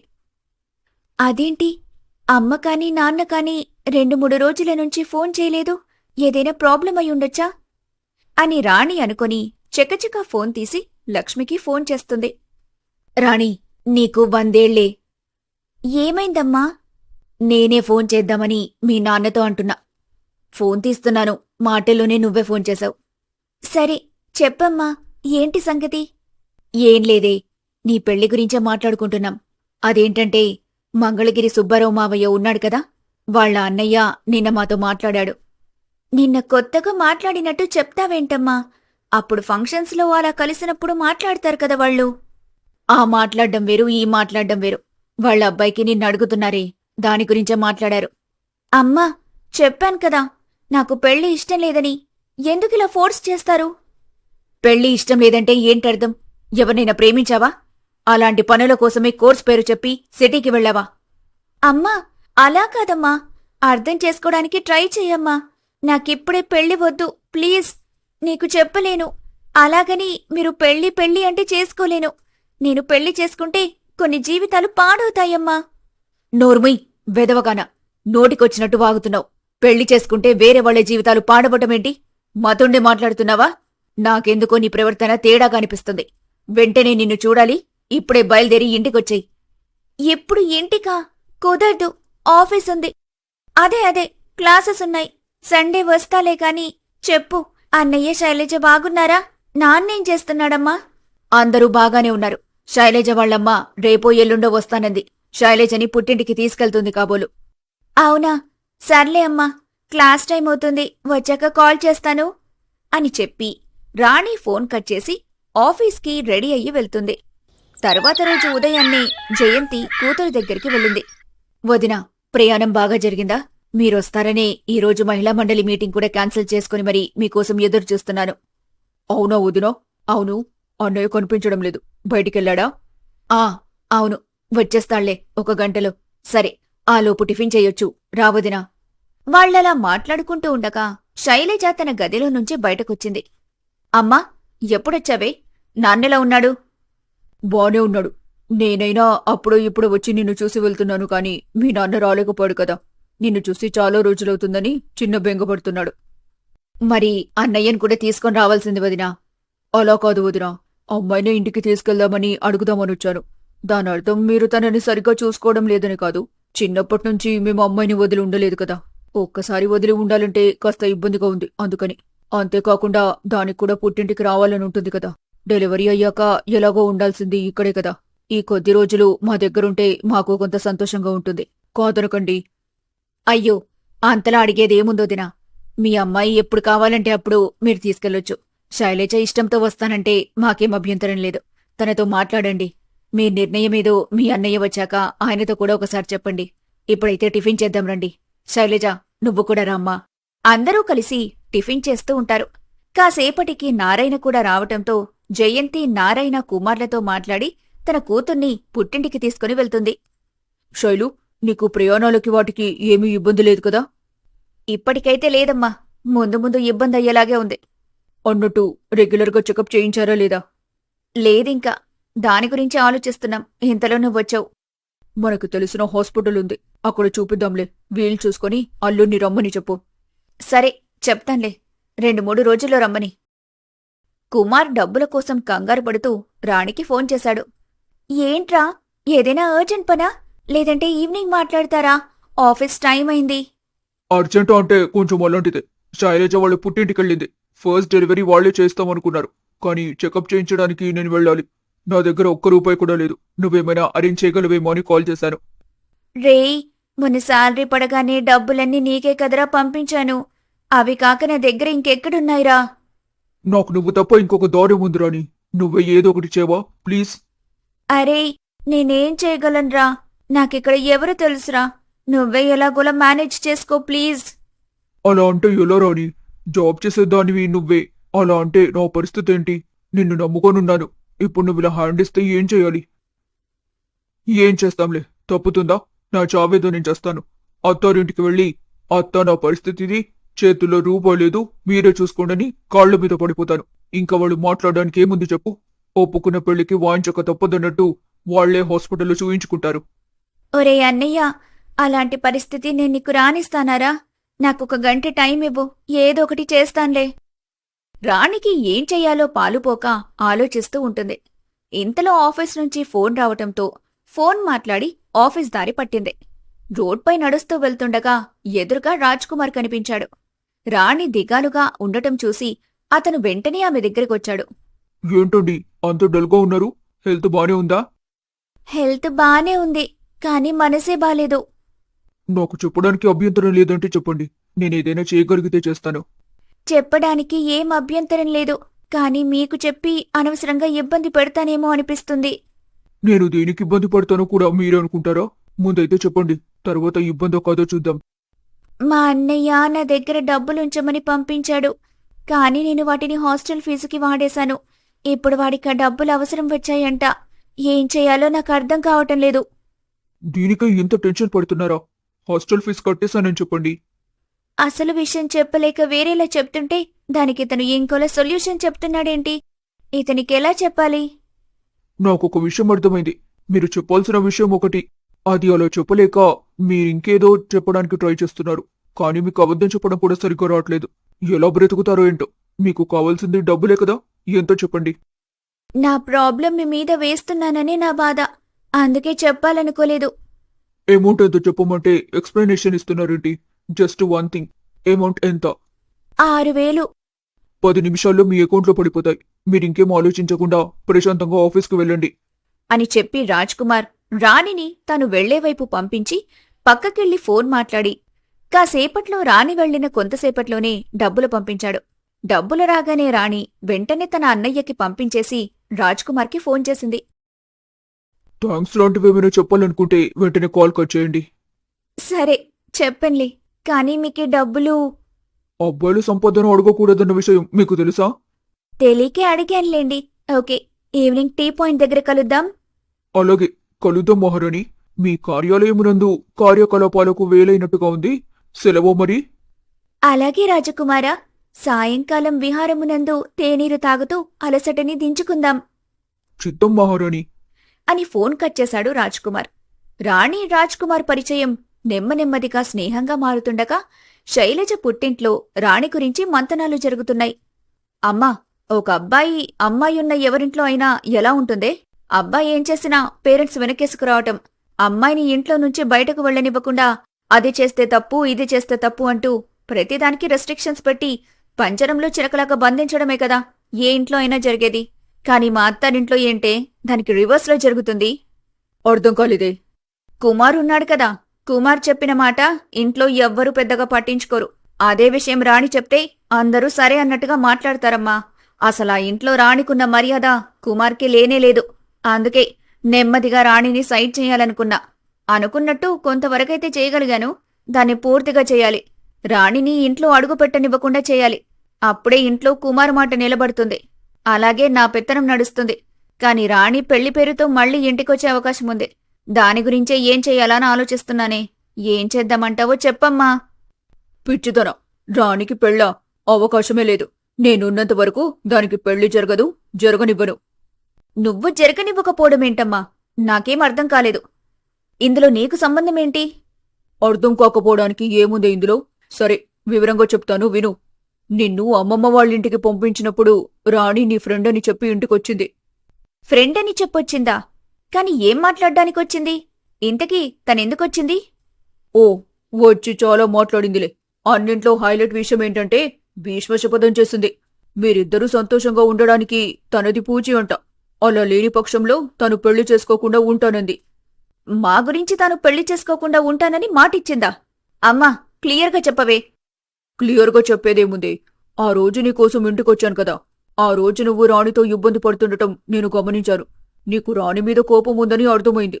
అందుకే దాన్ని ఇంకొంచెం ముందుకు తీసుకెళ్లాలని అనుకున్నాను. అందుకే రాణితో సంబంధం కలుపుకోవడానికి వచ్చిన అతనికి ఫోన్ చేయించి పెళ్లి చేసుకోనని చెప్పించాను. ఎలా చేశాను ప్లాన్? అదిరిపోయింది కదా. ఎన్నేళ్లైనా రాణికి పెళ్లి కాకుండా చూసుకునే బాధ్యత నాది. నా మాట కాదని పెళ్లి మాట కూడా ఎత్తలేదు రాణి. అలాంటి పరిస్థితుల్లో ఇరికించేశాను. అమ్మా, తప్పు చేశామే. ఇద్దరం చాలా పెద్ద తప్పు చేశాం. ఒక్క నిమిషం ఆలోచించు. కుమార్ వాళ్ల అన్నయ్యే కావచ్చేమో. నేను కుమార్ ప్రేమించుకుంటే ఎవరిళ్లల్లో వాళ్లకి మాట్లాడే ధైర్యం లేక పెళ్లి అవుతుందో కాదో అనే సమయంలో రాణి వాళ్ళింట్లో ఒప్పించి మన ఇంట్లో కూడా ఒప్పించడానికి తాను పెళ్లి చేసుకోకుండా ఉంటానని మాటిచ్చిందంటే వాళ్ళన్నయ్య అంటే తనకెంత ఇష్టమో చూడు. ఇలాంటి వాళ్లు ఎక్కడ దొరుకుతారమ్మా? నేను రాణిని ఇంట్లో పెత్తనం చెలాయించే మనిషిలాగే చూశాను కాని ఇంటి బాధ్యతలు పరువు మీదేసుకున్న మనిషిలాగా చూడలేకపోయాను. నేను రాణిని ఎప్పుడు తప్పుగానే అర్థం చేసుకున్నాను. చాలాసార్లు అవమానపరిచేలా మాట్లాడాను. కాని రాణి ఎప్పుడు కూడా నన్నొక్క మాట కూడా అనలేదమ్మా. ఇప్పుడే రాణికి సారీ చెప్తాను. వాళ్ల ఫ్యామిలీ మెంబర్ అయినా రాణి నంబర్ కూడా నా దగ్గర లేదు అని మాట్లాడుతూ ఉండగాని కుమార్ దగ్గర్నుంచి ఫోన్ వచ్చింది శైలజకి. చెప్పు కుమార్. ప్రయాణం బాగానే జరిగింది కదా? బానే జరిగింది. కుమార్, ఒకసారి రాణి నంబర్ పంపిస్తావా? పంపిస్తాను గాని ఒక విషయం విను. హాస్పిటల్లో చెకప్ కోసం వెళ్ళాలి కదా. ఇంకొక 2 అవర్స్లో నేను వస్తాను, కలిసి వెళ్దాం. సరే, త్వరగా వచ్చేయ్. అలాగే మర్చిపోకుండా రాణి నంబర్ పంపించు సరే సరే, పంపిస్తానులే. అని ఫోన్ కట్ చేశాడు. వెంటనే జయంతి శైలజ దగ్గరకొచ్చి శైలజ చేతిని తన తలపై పెట్టుకొని, ఏం చేస్తున్నావే? ఇప్పుడు నువ్వు రాణికి ఫోన్ చేసి సారీ అని చెప్పి తనతో మెప్పు పొంది నీ ఇంట్లో పెత్తనం తన చేతిలో పెడతావా? నువ్వు రాణికి ఫోన్ చేశావంటే నా మీద ఒట్టే. అమ్మా, ఎందుకిలా చేస్తున్నావు? పాపమే రాణి. ఏ తప్పు చేసిందని తనకింత శిక్ష చెప్పు? ఇంటిని, ఇంటి మనుషుల్ని ప్రేమించినందుకా? ఇంటికి దూరమవ్వాలి? తన అన్న సంతోషంగా ఉండాలనుకుంటున్నందుకా అన్నకి దూరమవ్వాలి? నేను ఇంట్లో మనిషిని అవ్వాలనుకున్నందుకా? నాతో నీతో మాటలు పడాలి? అందరూ బాగుండాలనుకున్నందుకా? అందరికి దూరంగా బతకాలి? ఇన్ని చేసిన రాణి లైఫ్లో తనకంటూ ఉన్న సంతోషం ఏంటి చెప్పమ్మా? ఇంటికి దూరంగా ఒంటరిగా లైఫ్లో మగ్గడమా? ఎందుకు తనకి శిక్ష? నువ్వెన్నైనా చెప్పవే, నేను మాత్రం దానికి ఒప్పుకోను. ఒక తల్లిగా నా కూతురు ఎక్కడున్నా రాణిలా ఉండాలనుకుంటాను కాని రాణి చేతుల్లో ఉండాలనుకోను. నా మాట కాదని నువ్వేం చేసినా నా మీద ఒట్టేశావు, గుర్తుంది కదా? అమ్మా, ఇది చాలా తప్పే. తప్పొప్పులనేవి ఈ భూప్రపంచంలో లేవు. ఎవరికి తగ్గట్టుగా నచ్చినట్టుగా బ్రతకడానికి చేసే ప్రయత్నమే జీవితం. ఆ ప్రయత్నంలో అవతలి వ్యక్తిని చూసి ఎప్పుడైతే జాలిపడతావో అప్పుడు నీ జీవితాన్ని బతుకుని చేజేత జారవిడ్చుకున్నట్టే. ఇదిప్పుడు చెప్పిన అర్థం కాదు. అర్థమయ్యేనాటికి నీ జీవితం నీ చేతి నుంచి జారిపోతుంది. ఇన్ని రోజులు సంసారాన్ని లాగిన నాలాంటి వాళ్లకి మాత్రమే అర్థమవుతుంది. నా మాట కాదని నీ ఇష్టం వచ్చినట్టు చేస్తావో, లేదా నా మాట విని జీవితాన్ని చొక్కదిద్దుకుంటావో నీ ఇష్టం. నేను చెప్పేంతవరకు చెప్పగలిగాను. ఇక నీ ఆలోచనే నీ జీవితం. అల్లుడు వస్తానన్నాడు, నేను వెళ్లి వంట సిద్ధం చేస్తాను అని చెప్పి వంట చేయడానికి వెళ్లిపోయింది జయంతి. శైలజకి జయంతి మాటలు మనసులో మెదులుతున్నాయి. రాణి గురించి ఆలోచిస్తే జాలి కలుగుతున్నా తన తల్లికిచ్చిన మాట ప్రకారం ఏం చెయ్యాలో తనలో తాను బాధపడుతుంది. కాసేపటికి కుమార్ రానే వచ్చాడు. శైలజ, హాస్పిటల్కి వెళ్దామా? అవును, రాణి నంబర్ అడిగావు కదా, ఎందుకు? ఏదైనా పనుందా? పనా అంటే కొంచెం అలాంటిదే. పాపం రాణి ఎక్కడుంటుందో ఏం చేస్తుందో కూడా తెలియదు కదా, కనుక్కుందామని అడిగాను. నీకైనా తెలుసా ఇంతకీ? నీకూడా తెలీదంటావా? సరే, హాస్పిటల్కి వెళ్ళొచ్చిన తర్వాత రాణితో మాట్లాడదాంలే. ముందైతే హాస్పిటల్కి వెళ్దాం పదా. అని అనగాని ఇద్దరూ కలిసి హాస్పిటల్కి వెళ్లారు. చెకప్ పూర్తయిన తర్వాత తిరిగి ఇంటికొచ్చారు. ఇంటికొచ్చేసరికి జయంతి భోజనం ఏర్పాట్లు చేసింది. కుమార్ భోజనం చేసి కాస్త సమయం శైలజతో గడిపేసి తిరిగి ఇంటికి వెళ్లాడు. శైలజని హాస్పిటల్లో చూపించావా కుమార్? డాక్టర్ ఏమన్నారు? అంతా బానే ఉందంటమ్మా, కాకపోతే శైలజ కొంచెం వీక్గా ఉందంట. ప్రాపర్గా ఫుడ్ పెడితే సెట్ అయిపోతుందని చెప్పారు. సరేరా, బాగుంటే మంచిదే కదా. అవును, నువ్వు ఇన్ని రోజులు ఇంటి దగ్గరుండి చేసే ఉద్యోగం చేస్తున్నట్టున్నావు కదా, అలా ఇంటి దగ్గర నుంచి చేయడానికి వాళ్ళ నువ్వు ఎంత బతిమాలేవో ఏవో. వాళ్ళతో అనిపించుకోవడం ఎందుకు? ఎలాగో శైలజ కూడా వాళ్ళ అమ్మగారింటికి వెళ్ళింది కదా, నువ్వు కూడా నీ ఉద్యోగానికి వెళ్ళిపోరా. ఇంట్లో ఒక్కడివే ఉంటే నీకు కూడా ఏదోలా ఉంటుంది. అంటే అది నాన్న, ఆఫీస్కి వెళ్ళొచ్చు కానీ. కానీ ఏం లేదురా, నీ గురించి మాకు తెలీదా? ఇప్పుడు నువ్వు వెళ్తే మేమెలా ఉంటామో, టైంకి తింటామో లేదో అనే కదా నీ ఆలోచన. అలాంటి ఆలోచనలేమీ పెట్టుకోకు, మేము చక్కగా ఉంటాం. ఒక పంచేరా, చెల్లి ఎలాగో వెళ్లేది కోచింగ్కే కదా, నువ్వు చెల్లి కలిసి ఒకే దగ్గరుండండి. అప్పుడు మీ గురించి మాకు టెన్షన్ ఉండదు. ఏమంటావ్? మీ ఆఫీస్ ఆ దగ్గరలోనేనా? దగ్గరేనా అంటే కొంచెం దగ్గరే అమ్మా, కానీ అయితే ఆలోచించేదేముంది, ఒకే దగ్గర ఉండండి మరి. నాన్నవాళ్ళు ఇలా ఫిక్స్ అయ్యారేంటి? నాకు ఉద్యోగమే లేకుండా నేను ఎక్కడికెళ్ళి ఉండాలి? ఇప్పుడు వీళ్ళకి ఏం చెప్పి కవర్ చేయాలో అర్థం కావటం లేదే. కానీ ఏదో ఒకటి చెప్పి తీరాలి, లేదంటే వీళ్ళే ఇంకేదో ఊహించుకునే ప్రమాదం లేకపోలేదు అని మనసులో కాస్త భయపడుతూనే పైకి మాత్రం చాలా గాంభీర్యం నటిస్తూ, నాన్న, ఏదైనా మనకి కావాల్సినప్పుడు ఇచ్చేసి వద్దనుకున్నప్పుడు తీసేసేలా ఉండవు నాన్న ఆఫీసులు. ఇప్పుడు ఇంట్లో ఉండి చూసుకునే అవకాశం ఇచ్చారు కదా, ఇంట్లోనే చేసుకుంటాను. నేను ఇంట్లో ఉండటం మీకేమైనా ఇబ్బందిగా ఉంటే చెప్పండి, మీరన్నట్టే వెళ్తాను. మేమెందుకురా నిన్ను వెళ్ళమనంటాం? నువ్వు ఆఫీసులో ఇబ్బంది పడకూడదని చెప్తున్నాం అంతే. కళ్ళ ముందు కొడుకుంటే మాకేం బాధ చెప్పు? మేం బ్రతికున్నన్ని రోజులు మాతోనే ఉండు, మాకే బాధ లేదు. నిజం చెప్పాలంటే అదే మా సంతోషం కూడా. సరే అయితే నేను వెళ్ళి కాసేపు రెస్ట్ తీసుకుంటాను, చాలా వర్క్ పెండింగ్లో ఉంది. అని చెప్పి తన గదిలోకి వెళ్లిపోయాడు కుమార్. ఆ రోజు నుంచి కుమార్ తన గదిలో నుంచి బయటకు రాకుండా ఉంటూ ఫోన్ చూస్తూ పడుకుని లేస్తూ గడిపేస్తూ ఉంటాడు. సాయంత్రం అయ్యాకే గదిలోంచి బయటకొచ్చేవాడు. అలా తానేదో చాలా బిజీగా ఉన్నట్టు, నిజంగానే పనిచేస్తున్నట్టు నటిస్తుండేవాడు. అలా గడిపేస్తూనే నెల పూర్తయిపోయింది. ఇంట్లో డబ్బులివ్వాల్సిన టైం రానే వచ్చింది. అమ్మో, ఇంతలోనే నెల గడిచిపోయిందా? ఇంకా శాలరీ రాలేదేంటి? శాలరీ ఎప్పుడు ఇంత లేట్ అవ్వదు? ఏదో జరుగుంటుంది. ఎందుకు శాలరీ లేట్ అయిందో తెలుసుకోవాలి అని అనుకుని రాణికి కాల్ చేశాడు. అన్నయ్య, శాలరీ వచ్చింది. నేను టీ తాగుతున్నాను, అవ్వగానే నీకు పంపిస్తాను. సరే సరే త్వరగా పంపించు. లేట్ అవుతుంటే ఎన్ని పనులు ఆగిపోతాయో తెలుసా నీకు? సరేలే త్వరగా పంపించు. రాణి రాణి, ఏంటి మాట్లాడదు? కొంపదీసి కోపం వచ్చి ఉంటుందా? సరే, తొందరగా అంటే అంత తొందర ఏముంది, ఏదైనా పనిలో ఉండుంటుంది, పంపిస్తుందిలే అని అనుకొని ఫోన్ కట్ చేశాడు కుమార్. అలా ఆ రోజు కూడా గడిచిపోయింది. కుమార్ రాణికి ఎన్నిసార్లు ఫోన్ చేస్తున్నా ఫోన్ తీయటం లేదు. అదేంటి ఇది ఫోన్ తీయటం లేదు? కొంపదీసి నేను ఫోన్ చేస్తుంటే డబ్బుల కోసమని అర్థమై ఫోన్ తీయటం లేదా? ఉంటే ఉన్నాయని చెప్పాలి, లేదా రేపు ఎల్లుండి పంపిస్తానని చెప్పాలి. కానీ ఇలా ఫోన్ లిఫ్ట్ చేయకపోతే ఏంటర్థం? రాణి, ఒక్కసారి ఫోన్ లిఫ్ట్ చేయరాని, నీ సంగతి చూస్తాను. నేను ఫోన్ చేస్తుంటే లిఫ్ట్ చేయకుండా ఉంటావా? అని కుమార్ తనలో తాను మాట్లాడుకుంటూ ఉండగా లక్ష్మి ఒక్కసారి తలుపు గబాలున నెట్టుకొని గదిలోకొచ్చింది. లక్ష్మి గదిలోకి వచ్చిన వేగానికి కుమార్ ఒక్కసారిగా ఉలిక్కిపడ్డాడు. కుమార్, పొద్దునుంచి ఫోన్ చేస్తున్నా, రాణి ఫోన్ తీయట్లేదురా. ఏమైనా జరిగిందేమో అని కొంచెం భయంగా ఉందిరా. ఓహో, నా ఫోన్ మాత్రమే లిఫ్ట్ చేయకపోతే డౌట్ పడతానని అమ్మ వాళ్ళ ఫోన్ కూడా లిఫ్ట్ చేయట్లేదా రాణి? ఇంటి నుంచి బయటికి వెళ్ళావు, స్వేచ్ఛ వచ్చింది, ఉద్యోగం చేస్తున్నావు, చేతి నిండా డబ్బులు, ఇంకా మాతో నీకేం పనిలే, అందుకే మమ్మల్ని కాదనుకుంటున్నట్టున్నావు. ఏంట్రా, చెల్లి ఫోన్ లిఫ్ట్ చేయట్లేదంటే అలా నిమ్మకు నీరెత్తినట్టున్నావు? అదేం లేదమ్మా, ఉదయం రాణికి కాల్ చేసినప్పుడు కోర్స్ ఎలా జరుగుతుందని అడిగారు. దానికి సంబంధించి 2-3 క్వశ్చన్స్ అడిగా. సరిగ్గా సమాధానం చెప్పకపోతే కొంచెం అరిచానులే. నన్ను తిట్టడానికి నువ్వెవరని చెప్పి ఫోన్ పెట్టేస్తుంది. ఆ కోపం మీదే ఉండుంటుంది. కోపం తగ్గాక తనే ఫోన్ చేస్తుందిలే, నువ్వేం కంగారు పడకు. చెల్లి చదువుకోవాలని నీకు మంచి ఉద్దేశమే ఉన్నా ఆడపిల్లతో కాస్త సున్నితంగా నడుచుకోవాలిరా. సరే, బతిమాలుతావో బామాలుతావో నాకు తెలీదు, ఏదోకటి చేసి తనకి ఫోన్ చేయమని చెప్పు. అప్పటి వరకు కాస్త భయంగానే ఉంటుంది నాకు. రాణి ఫోన్ లిఫ్ట్ చేయటం లేదని ఇంట్లో వాళ్లు కంగారు పడుతున్నా కుమార్ మాత్రం డబ్బులడుగుతున్నందుకే ఫోన్ లిఫ్ట్ చేయటం మానేసిందని అనుకుంటూ రాణికి ఫోన్ చేయటం మానేశాడు. శైలజని చూడాలనిపించి అత్తారింటికి వెళ్లడానికి నిర్ణయించుకున్నాడు. అమ్మా, నేను శైలజ దగ్గరికి వెళ్ళొస్తాను. సరేలే గాని రాణికి ఫోన్ చేసి చేయమని చెప్పురా. అలాగే వెళ్లిన తర్వాత శైలజతో కూడా ఒకసారి మాట్లాడించు. అలాగే అమ్మా. అవును, నాన్నెక్కడా? పనికెళ్ళాడా? లేదు, ఇప్పటివరకు ఇక్కడే ఉన్నాడు. తెలిసిన వాళ్ళెవరైనా వస్తే మాట్లాడటానికి అటో ఇటో వెళ్ళుంటాడు. రేయ్ కుమార్, ఒక్క నిమిషం ఆగు. ఇందాక తాజాగా ఆకుకూరలొచ్చాయి. శైలజ దగ్గరికి వెళ్తున్నానన్నావు కదా, తీసుకుని వెళ్ళు. కడుపుతో ఉంది కదా, ఆకుకూరలు మంచివి తింటే. అలాగే అమ్మా, అవి తీసుకొనిరా, నేను రెడీ అయి వస్తాను అని చెప్పి కుమార్ కాసేపట్లో శైలజ ఇంటికి బయలుదేరతాడు. శైలజ దగ్గరికి వెళ్ళగానే యోగక్షేమాలు కనుక్కొని లక్ష్మి అడిగినట్టుగా శైలజతో ఫోన్ చేయించి మాట్లాడించాడు. కుమార్, రాణి నంబర్ అడిగితే వచ్చిన తర్వాతే ఇస్తానన్నావెందుకు? అదంతా కాదు కాని మనం మళ్ళీ హాస్పిటల్కి వెళ్లాల్సిన టైం ఎప్పుడు? కుమార్, నేనేమడుగుతున్నాను, నువ్వేం మాట్లాడుతున్నావు? రాణి గురించి నేను అడుగుతుంటే నువ్వు హాస్పిటల్ గురించి మాట్లాడుతున్నావు. ఎందుకు రాణి టాపిక్ రాగానే నువ్వు మాట మార్చేస్తున్నావు? ఏహే, ఏమైంది మీ అందరికీ? పొద్దున్నుంచి చూస్తున్నాను, రాణి రాణి రాణి అంటూ తనజపమే చేస్తున్నారు.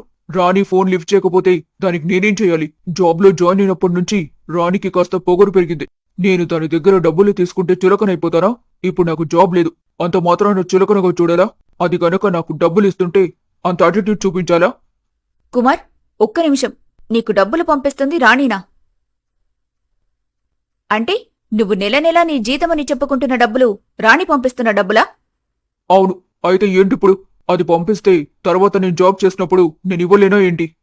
కుమార్, ముందు నువ్వు రాణికి యాటిట్యూడ్ పెరిగింది అన్న విషయం పక్కన పెట్టి నాకు 2 విషయాలకి సమాధానం చెప్తావా? ఏంటి? మొదటి ప్రశ్న, రాణి నిన్ను బాధ పెట్టాలనో ఇబ్బంది పెట్టాలనో అనుకున్న మనిషైతే మీ ఇంట్లో అబద్ధాలు చెప్తూ అమ్మా నాన్నతో మాటలు పడుతూ తాను నీకు డబ్బులు పంపించాల్సిన అవసరమేంటి? రెండవ ప్రశ్న, ఇన్ని రోజులు నీతో ప్రేమగా ఉంటూ నువ్వు చిరాగ్గా మాట్లాడినా తట్టుకుంటూ నీకవసరమనగానే వెనక ముందు ఆలోచించకుండా డబ్బు పంపించిన అమ్మాయి ఈరోజు సడన్ గా ఫోన్ లిఫ్ట్ చేయట్లేదంటే నిన్ను చులకనగా చూస్తుందన్న దానర్థం? మొదటి ప్రశ్నకి నీ దగ్గర సమాధానం లేకపోయినా పర్లేదు, కాని రెండో ప్రశ్నకి నీలో ఆలోచన మొదలవ్వలేదంటే నువ్వు తనకి అన్నవని చెప్పుకునే అర్హత కూడా నీకు లేదు. అంటే ఇప్పుడు నువ్వేమంటున్నావు? తను ఫోన్ లిఫ్ట్ చేసే సిచ్యువేషన్లో లేదనా? కాక మరేంటి? నాకు తెలిసి తనేదో ఆపదలో ఉంది కుమార్. మనం వెంటనే వెళ్దాం. తనకొచ్చిన ఆపద ఏదైనా సరే నీకు మేమున్నామని అడ్డుపడతాం. తాను ఇప్పటి వరకు మనకి ప్రేమ పంచడమే తెలుసు, మనం కూడా తనకి ప్రేమని పంచుదాం. అండగా ఉందాం కుమార్. నువ్విప్పటికీ కన్విన్స్ అవ్వకపోతే ఒక విషయం చెప్తాను విను. మనిద్దరి పెళ్లవటానికి కారణం నువ్వో నేనో లేక నా కడుపులో ఉన్న మన బిడ్డ అనుకుంటున్నావా? మరి ఖచ్చితంగా కాదు. నువ్వు నేను మన బిడ్డ ఇవన్నీ మనం పెళ్లి చేసుకోవడానికి కారణం కావచ్చు, కాని మన పెద్దవాళ్లు మన పెళ్లిని ఒప్పుకోవడానికి రాణీనే కారణం. రాణి చేసిన త్యాగమే కారణం. మన కోసం తనెంత త్యాగం చేస్తుందో తెలుసా నీకు? మన పెళ్లి కోసం తనెప్పటికీ పెళ్లి చేసుకోనని మా అమ్మా నాన్నలకి మాటిచ్చింది. ఆ మాట మీద నిలబడ్డం కోసం మీ అమ్మా నాన్నలతో మాటలు పడింది. నచ్చిన పెళ్లి కొడుకుని కాదనుకుంది. ఇది సరిపోదా కుమార్? తన వ్యక్తిత్వమేంటో చెప్పడానికి? తనకి యాటిట్యూడ్ ఉన్నది నిజమే, కాని తన వాళ్ల కోసం ఏదైనా వదులుకోవడానికి సిద్ధపడడమే తన యాటిట్యూడ్. నీకు నేను చెప్పింది ఎలా అర్థమైందో నాకు తెలీదు, కాని నేను నా మర్దలు రాణి కోసం వెళ్తున్నాను. నువ్వు తన మీద నిజంగా ప్రేముంటే నాతోరా, లేదంటే మా అమ్మ నీకిష్టమైన కూర చేసి పెట్టింది తీసుకో, నేను వెళ్ళొస్తాను. శైలజ, ఒక్క నిమిషం. నేనిన్ని రోజులు రాణి మారిపోయింది అనుకున్నాను, కాని అది తప్పు. నేను అమ్మా నాన్నల ముందు గొప్ప అనిపించుకోవడం కోసం రాణిని ఇబ్బంది పెట్టేవాళ్ళ మారిపోయాను. తనతో ఒక అన్నలో కాకుండా రాక్షసుడిలా ప్రవర్తించాను. ఇప్పుడు ఒక అన్నలా తన కోసం వద్దామని అనుకుంటున్నాను. పొద శైలజ, తనెక్కడున్నా కలిసి తనకేమైందో తెలుసుకుందాం. తనెక్కడుంటుందో, ఏ ఆఫీసులో పనిచేస్తుందో ఏమైనా తెలుసా నీకు? సమాధానం చెప్తే వినడానికి అసహ్యంగా ఉంటుంది. తన దగ్గర నుంచి డబ్బులు అడగడమే తప్ప తన వివరాలు నాకేమీ తెలియవు శైలజ. అయినా పర్లేదు, రాణి బెజవాడలో ఉంటుందన్న విషయమైతే తెలుసు కదా. వెళ్ళి మన ప్రయత్నం మనం చేద్దాం. ఇంకా దుర్గమ్మే రాణి మనకి దగ్గరయ్యేలా చేస్తుంది. దుర్గమ్మ మీద నమ్మకంతో ముందడుగు వేద్దాం కుమార్, పద అని శైలజ అనగాని కుమార్ శైలజని తీసుకుని విజయవాడకి బయలుదేరాడు. గంటసేపట్లో వాళ్లు దుర్గమ్మ సన్నిధికి చేరుకున్నారు. అమ్మా దుర్గమ్మ, నా చెల్లి పట్ల నేను చాలా మూర్ఖంగా ప్రవర్తించాను. ఇప్పుడు నీ సమక్షంలో నా చెల్లికి ఎలాంటి ఆపద రానివ్వనని మాటిస్తున్నాను. నా చెల్లిని నాకు కనిపించేలా చేయమ్మా. నా చెల్లి దగ్గరికి నన్ను చేర్పించే మార్గం చూపిస్తే మోకాళ్లతో మెట్లకి నీ దర్శనం చేసుకుంటాను తల్లి. ఇక నా చెల్లిని వెతికే ప్రయత్నం మొదలు పెడతాను అని దుర్గమ్మకి నమస్కరించి శైలజ కుమార్ రాణి జాడ తెలుసుకోవడానికి ప్రయత్నాలు మొదలుపెట్టారు. అలా వాళ్లు రాణి ఫోటో చూపిస్తూ కొందరినడుగుతూ వెళ్తుండగా కొంత దూరంలో ఎవరో కావిడ వాళ్ళెదురుగా వచ్చి, మీరు వెతుకుతుంది రాణి కోసమేనా? అవునమ్మా, మీకు రాణి తెలుసా? తెలుసు తెలుసు. మీరు రాణి కోసం వెతుకుతున్నారని తెలిసే తన జాడ తెలియజేయడానికి ఇలా వచ్చానులే. మన రమేష్ హాస్పిటల్ తెలుసు కదా, అక్కడికి వెళ్ళండి. మిగతా విషయాలన్నీ మీకే తెలుస్తాయి అని చెప్పి కుమార్ మాట్లాడుతున్న మాటలు కూడా వినకుండా వెళ్లిపోయిందావిడ. వెంటనే కుమార్ శైలజ కలిసి రమేష్ హాస్పిటల్కి వెళ్లారు. అక్కడే కుర్చీలో కూర్చొని నిద్రపోతున్న రాజ్ కుమార్ని చూసిన కుమార్ వెళ్లి అతన్ని తట్టిలేపాడు. కుమార్, మీరా? ఏం లేదు, నిన్న నుంచి హాస్పిటల్లోనే ఉన్నాను, అందుకే కొంచెం నిద్ర పట్టిస్తుంది. కానీ మీరేంటిక్కడ? రాణి గురించి మీరు టెన్షన్ పడకుండా వింటానంటే ఒక విషయం చెప్తాను. చెప్పండి, రాణి గురించేనా? అవును, రాణి గురించే. నిన్న బస్టాప్ దగ్గర టీ తాగిన తర్వాత తిరిగి హాస్టల్కి వెళ్తుంది. అదే టైంలో వచ్చిన ఫోన్ మాట్లాడుతూ ఒక్కసారిగా డల్ అయిపోయింది. ఏదో ఇబ్బంది పెట్టే కాల్ అనుకుంటా. ఆ కాల్ టెన్షన్ సరిగ్గా చూసుకోకుండా రోడ్ దాటిపోయింది. అంతే, ఒక్కసారిగా ఎదురుగా వస్తున్న ఆటో గుద్దేసింది. తన ఫోన్ ఒక వైపుకి తానొక వైపుకి పడిపోయింది. ఇదంతా నా కళ్ళ ముందే జరగటంతో ఒక్క క్షణం షాక్ అయిపోయాను. వెంటనే తేరుకొని ఇదిగో హాస్పిటల్లో జాయిన్ చేసి ఇక్కడే ఉన్నాను. తనకి యాక్సిడెంట్ అయిన కొంతసేపటి వరకు స్పృహలోనే ఉంది. మీకు కావలసిన డబ్బులు తను ఖర్చు పెట్టిందట కదా, అవి ఏర్పాటు చేయమని చెప్పింది. నేను ఆ ఏర్పాట్లలోనే ఉన్నాను. మీకు నంబర్ ఎలా తెలుసుకోవాలని ఆలోచిస్తూ అలానే నిద్రలోకి జారుకున్నాను. ఇంతలో మీరే వచ్చేశారు. తనకు నేను డబ్బులు ఇవ్వటమేంటి నాకు అర్థం కాలేదు. సార్, మీరు తన దగ్గర డబ్బు ఉంచమని కొంత డబ్బు పంపించారంట కదా, ఆ డబ్బులు హాస్టల్ ఫీజు అని ఇంకేదో పర్సనల్ థింగ్స్ అని ఖర్చయిపోయాయంట. మీరింట్లో డబ్బులు ఇవ్వాలి కదా అని టెన్షన్తో ఉంది తను. అదే టైంలో ఏదో ఫోన్ రావటం, ఇంకొంచెం టెన్షన్ పెరగడం, దానివల్ల ఇదంతా జరగడానికి కారణం నేనే. నేను తనకి ఏ డబ్బులు ఇవ్వకుండా ఇంకొకరి ముందు నన్ను తప్పుగా చూపించడం ఇష్టం లేక నేనే తనకి డబ్బిచ్చానని రాణి చెప్పిందన్నమాట. నేను ఫోన్లో చిరాగ్గా మాట్లాడటం వల్లే తనకి ఈ యాక్సిడెంట్ జరిగింది. ఈ తప్పుకి ప్రమాదానికి కారణం నేనే అని అనుకుంటూ కుమార్ బాధపడుతూ ఉంటే రాజ్ కుమార్ చేతులు పట్టుకొని, మీరు మరోలా అనుకోవద్దు. మీకొక విషయం చెప్పాలని అనుకుంటున్నాను. రాణికి యాక్సిడెంట్ అవ్వగానే హాస్పిటల్లో జాయిన్ చేయడానికి తీసుకొచ్చినప్పుడు ఫ్యామిలీ మెంబర్స్ ఎవరైనా ఉంటే వాళ్ళ సిగ్నేచర్ కావాలన్నారు. రాణి ఫోన్ పగిలిపోయింది. నా దగ్గరేమో మీ ఎవరి నంబర్స్ లేవు. అమ్మ వాళ్ళని అడిగితే ఇచ్చేవాళ్లేమో. కానీ వాళ్ళకి ఇక్కడ జరుగుతున్న సిచ్యువేషన్ అంతా ఎక్స్ప్లెయిన్ చేయాల్సి వచ్చేది. దీన్ని పెద్ద ఇష్యూ చేయటం ఇష్టం లేక నేను హస్బెండ్ అని సైన్ చేశాను. అలానే నేనే తనకి ఇప్పటి వరకు కేర్ తీసుకున్నానని తెలిస్తే తప్పుగా అనుకునే ఛాన్స్ కూడా ఉంది. అందుకే తనకి మెలకు వచ్చిన తర్వాత తనని హాస్పిటల్లో జాయిన్ చేసింది మీరేం చెప్పు. తనని హాస్పిటల్కి తీసుకుని వస్తున్నప్పుడు మీతో మాట్లాడిందని చెప్పారు కదా, ఇప్పుడు తన హాస్పిటల్కి మేం తీసుకొచ్చామని ఎలా చెప్పగలం? మేడం, ఏదోలో చెప్పండి. తనని బాధపెట్టే నిజం కన్నా సంతోషంగా ఉంచి అబద్ధం మంచిది అని నా ఉద్దేశం. నిజాలు చెప్తూ బతకడం అంటే కష్టం, కానీ అబద్ధాన్ని నిజమని నమ్మించడం మనుషుల జీన్స్లోనే ఉంది కదా. కొంచెం ట్రై చేసి ఎలాగోలా డౌట్ రాకుండా రాణికి చెప్పేయండి. ఇక నేను వెళ్తాను. రాణికి ఎప్పుడైనా మెలకువ రావచ్చు అని చెప్పేసి రాజ్కుమార్ అక్కడ్నుంచి వెళ్ళిపోయాడు. కుమార్ మాత్రం రాజ్కుమార్ గురించే ఆలోచిస్తూ ఉన్నాడు. కొంతసేపట్లోనే రాణి నెమ్మదిగా కళ్ళు తెరుస్తూ ఉంది. నర్స్ కుమార్ని పిలవటంతో ఆలోచన నుంచి బయటకు వచ్చి రాణి దగ్గరికి వెళ్లాడు కుమార్. రాణి, ఏంటి ఇలా చేసావు? ఎప్పుడు గలగల మాట్లాడుతూ ఉండే నువ్వు సడన్ గా ఇలా సైలెంట్ గా పడుకుని ఉండిపోతే ఎలా ఉంటుందో తెలుసా? నేను ఇలా చూడ్డం నా వల్ల అవుతుందనుకుంటున్నావా? అయ్యో, అలా మాట్లాడతావేంటి? తనేమైనా కావాలని చేసిందా కుమార్? యాక్సిడెంట్ అంటేనే అనుకోని ఒక బ్యాడ్ ఇన్సిడెంట్. అదేదో అలా జరిగిపోయింది. ఇప్పుడు తన దగ్గర మనం ఉన్నాం కదా. రాణి, నీకేం కాదు, కానివ్వం కూడా. నీ వెంటే మేమున్నాం. నువ్వు కంగారు పడకుండా రెస్ట్ తీసుకోరాని. వదినా, అసలు మీకు ఈ విషయం ఎలా తెలిసింది? అదేంటి రాణి, నువ్వు మమ్మల్ని చూడలేదా? నేను కుమార్ సిటీలో హాస్పిటల్లో చూయించుకోవడానికే వచ్చాం. అలాగే నిన్ను కలిసి చాలా రోజులవుతుంది కదా అని కలవడానికొచ్చాం. రాజ్కుమార్ నువ్వు టీ తాగుతుంటే మిమ్మల్ని చూసాం. అప్పుడే మీ అన్నయ్య నిన్ను ఆట పట్టించడానికి కాల్ చేసి కొంచెం సీరియస్గా మాట్లాడడానికి ప్రాంక్ చేద్దామని చూశాడు. అది నువ్వు సీరియస్గా తీసుకుని డల్ అయిపోయావు. అంతలోనే ఇలా జరిగింది.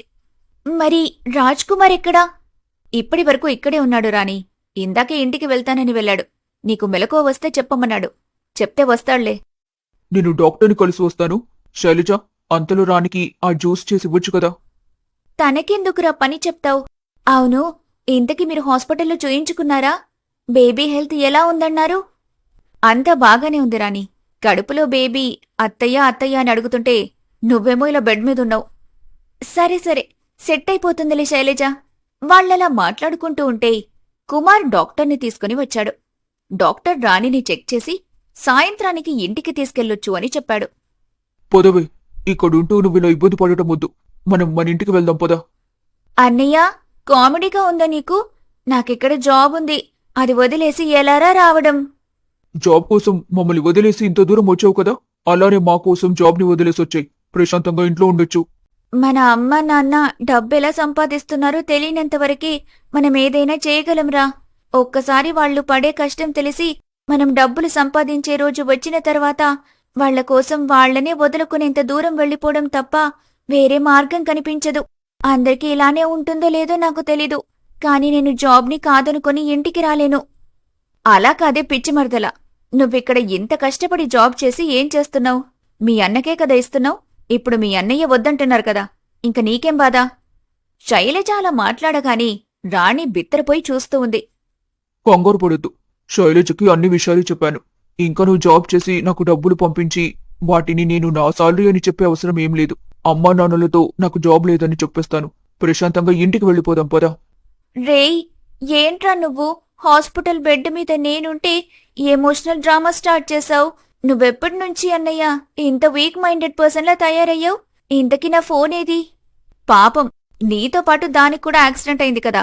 అది రాణి కాదు కదా, అందుకే నీలా ఒక్క రోజులో కోలుకోలేకపోయింది. దాన్ని డాక్టర్ దగ్గరికి తీసుకెళ్తే 2 రోజుల్లో సెట్ అయిపోతుందిలే. అమ్మో వదినమ్మ, అంత వెటకరం ఎందుకమ్మా? జోక్ చేశానులే కాని ఇదిగో ఈ జ్యూస్ తాగు అని రాణి చేతికి జ్యూస్ అందిస్తుంది శైలజ. రాణి జ్యూస్ తాగుతూ ఉండగా అప్పుడే రాజ్కుమార్ అక్కడికొచ్చాడు. హే రాణి, కాన్షియస్ లోకి వచ్చావా? టైంకే వచ్చావన్నమాట. అన్నట్టు కుమార్ గారు డిశ్చార్జ్ ఎప్పుడని చెప్పారు? ఈవినింగ్ అన్నారు. ఓకే, ఇప్పుడు రాణిని హాస్టల్లో ఉంచలేం. అలాగని ఇంటికి తీసుకెళ్లడం కూడా కొంచెం కష్టమే కదా. ఒక పని చేస్తే, మా ఇల్లు దగ్గరే కదా, మా ఇంటికి తీసుకుని వెళ్తే ఒక వారం రోజులుంటే బెటర్ అని నా ఒపీనియన్. మీరేమంటారు? మీకెందుకండి శ్రమ? నేను చూసుకోగలను. నాకేం ప్రాబ్లం లేదు. హాస్టల్కి వెళ్తాను. ఏదైనా అవసరం ఉంటే ఫోన్ చేస్తాను కదా. ఇవన్నీ కాదు రాణి, నువ్వింటికి వెళ్లాలనుకోవడం లేదు. అది నీ ఇష్టం. మీ ఫ్రెండ్ వాళ్ల ఇంటికి రమ్మని చెప్తున్నాడు కదా, అది అతని మంచితనం. కానీ నువ్వు నాతో పాటు మన ఇంటికొచ్చాయి. నీకు కొంచెం సెట్ అయ్యాక తిరిగి జాబ్కి వెళ్ళొచ్చు. ఇది అవసరం. ఇంకేం మాట్లాడకు రాణి, ఇప్పటికి రెస్ట్ తీసుకో. పదండి, మనం బయటికి వెళ్దాం అని చెప్పి అందర్నీ బయటికి తీసుకుని వెళ్తుంది శైలజ. రాజ్గారు, మీరు తప్పుగా అనుకోవద్దు. మీ మంచితనంతో మీరు రాణిని ఇంటికి రమ్మంటున్నారు. కాని నలుగురు 4 రకాలుగా అనుకుంటారు. మీరు చేసే మంచి చెడుగా మారటం నాకిష్టం లేదు. అందుకే నిర్ణయం తీసుకోవాల్సొచ్చింది. నేను తప్పుగా అనుకునే అవకాశమే లేదు. తనకి అనుకూలంగా ఉంటే ఏదైనా నాకు ఓకేనే. అలా వాళ్ల మాటలు సాయంత్రం వరకు కొనసాగుతాయి. సాయంత్రం రాణి శైలజతో కలిసి వాళ్ల ఇంటికి వెళ్ళింది. ఇంటికి వెళ్లిన వెంటనే లక్ష్మీ నారాయణలు ఫోన్ చేసి మాట్లాడింది రాణి. తన ఫోన్ పాడైందని, అందుకే మాట్లాడలేకపోయానని చెప్పడంతో వాళ్లు కూడా కాస్త కుదుటపడ్డారు. శైలజలో వచ్చిన మార్పు ఇంక జయంతిలో రాలేదు. జయంతి రాణితో కొంచెం ఎడమొహం పెడమొహంగా ఉన్నా శైలజ మాత్రం రాణిని ఎంతో ప్రేమగా చూసుకుంటుంది. కొద్ది రోజులు గడిచిన తర్వాత రాణి తిరిగి హాస్టల్కి వెళ్తానని బయలుదేరింది. హాస్టల్ దగ్గరికి వెళ్ళగానే అక్కడే రాజ్కుమార్ ఉన్నాడు. రాణిగారు, మీకు ఎలా చెప్పాలో తెలియటం లేదు. మిమ్మల్ని ఇబ్బంది పెట్టడం నాకు ఇష్టం లేదు, కానీ నాకు తెలియకుండానే జరిగిపోయింది. ఏం జరిగిందో చెప్పండి. మీ అమ్మ వాళ్ళు మా వాళ్ళకి ఫోన్ చేసి సంబంధం గురించి అడిగారంట. అమ్మ వాళ్ళు నన్ను ఫైనల్ గా ఏదో ఒకటి చెప్పమని అడిగారు. సో ఫైనల్ గా మీ డెసిషన్ కనుక్కుందామని ఇలా వచ్చాను. నాకెలా చెప్పాలో అర్థం కావటం లేదు. నాకు మీరంటే గౌరవం, ఇష్టం రెండూ ఉన్నాయి. కాని నేను మిమ్మల్ని పెళ్లి చేసుకోలేను అని మాట్లాడుతుంటే శైలజ వెనుక నుంచి రాణి భుజం మీద చెయ్యి వేసి, నీ ఇష్టాన్ని మార్చుకోమని నేను బలవంతం చేయలేను. కాని ఒకసారి ఫోన్ కాల్ మాట్లాడు. తర్వాత నీ నిర్ణయం ఇదే అయితే మేమింకేం మాట్లాడం అని తన చేతిలో ఉన్న ఫోన్ రాణికి ఇచ్చింది శైలజ. అమ్మ రాణి, నేను అత్తయ్యని. నువ్విచ్చిన ఒక మాటతో నిన్నిన్ని రోజులు చాలా బాధపెట్టాను. కాని ఇప్పుడు నేనే ఆ ఒట్టుని తీసేసి గట్టుమీద పెట్టేస్తున్నా. నువ్వు నీకు నచ్చిన వ్యక్తిని పెళ్లి చేసుకుని సంతోషంగా ఉండు తల్లి. నిజంగా మాకేం అభ్యంతరం లేదు. ఒక్కసారి ఫోన్ శైలజకిస్తావా? రాణి ఆశ్చర్యపోతూ ఫోన్ శైలజకిచ్చింది. శైలు, ఇది నీకేమైనా న్యాయంగా అనిపిస్తుందా? కడుపులో పెరుగుతున్న బిడ్డ మీద ఒట్టేయించుకుని రాణితో నేనెప్పటికీ చెప్పకూడదనుకున్న మాట చెప్పించావు కదా. అమ్మా, నీలాంటమ్మ ఉండటం నిజంగా నా అదృష్టం. నీ అంతట నువ్వుగా రాణికి పెళ్లి చేయాలనుకుంటున్నావా? నువ్వే స్వయంగా వెళ్ళి రాజ్కుమార్ వాళ్ళింట్లో మాట్లాడతానంటున్నావా? నువ్వు నిజంగా దేవతవే అమ్మా.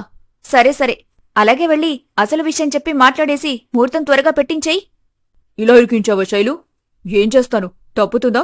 వెళ్ళి మాట్లాడొస్తా అని కాస్త కోపంగానే ఫోన్ కట్ చేసింది జయంతి. రాణి, ఇప్పుడు నీ ఒపీనియన్ మారిందా లేక? అమ్మ వాళ్ళ ఇష్టం. నేను వాళ్ళేదన్నా కాదనలేను వదినా. వాళ్ళు శ్యామని ఒక అబ్బాయిని చూస్తున్నారు. వద్దు, నేను రాజ్కుమార్ని పెళ్లి చేసుకుంటాను. బ్రదర్, మీకు కావాల్సిన ఆన్సర్ వచ్చేసింది కదా. ఏం చెయ్యాలో మీకు తెలుసు కదా చాలా థ్యాంక్స్ రాణి. అమ్మ వాళ్ళకి ఫోన్ చేసి ఇప్పుడే చెప్తాను అని రాజ్కుమార్ ఫోన్ చేసి మాట్లాడాడు. తరువాత జయంతి కూడా రాజ్కుమార్ వాళ్ల తల్లిదండ్రుల దగ్గరికి వెళ్లి జరిగిన విషయమంతా చెప్పి క్షమాపణలు కోరుకుంది.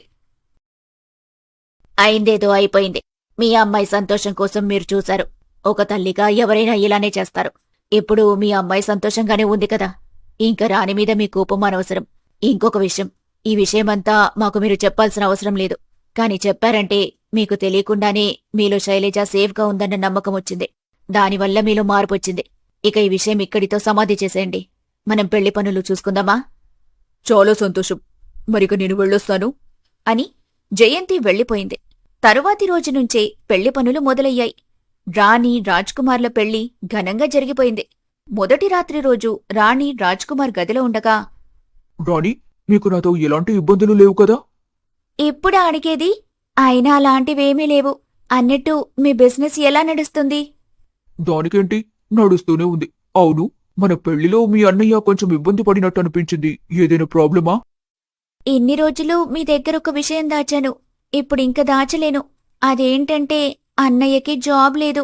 నేనే ప్రతి మంత్ అమౌంట్ పంపిస్తే అది వాడి శాలరీ అని చెప్పి ఇంట్లో ఇస్తున్నాడు. ఇప్పుడు పెళ్లి టైంలో మనీ కోసం కొంచెం ఇబ్బంది పడ్డమే మీరు చూసుంటారు.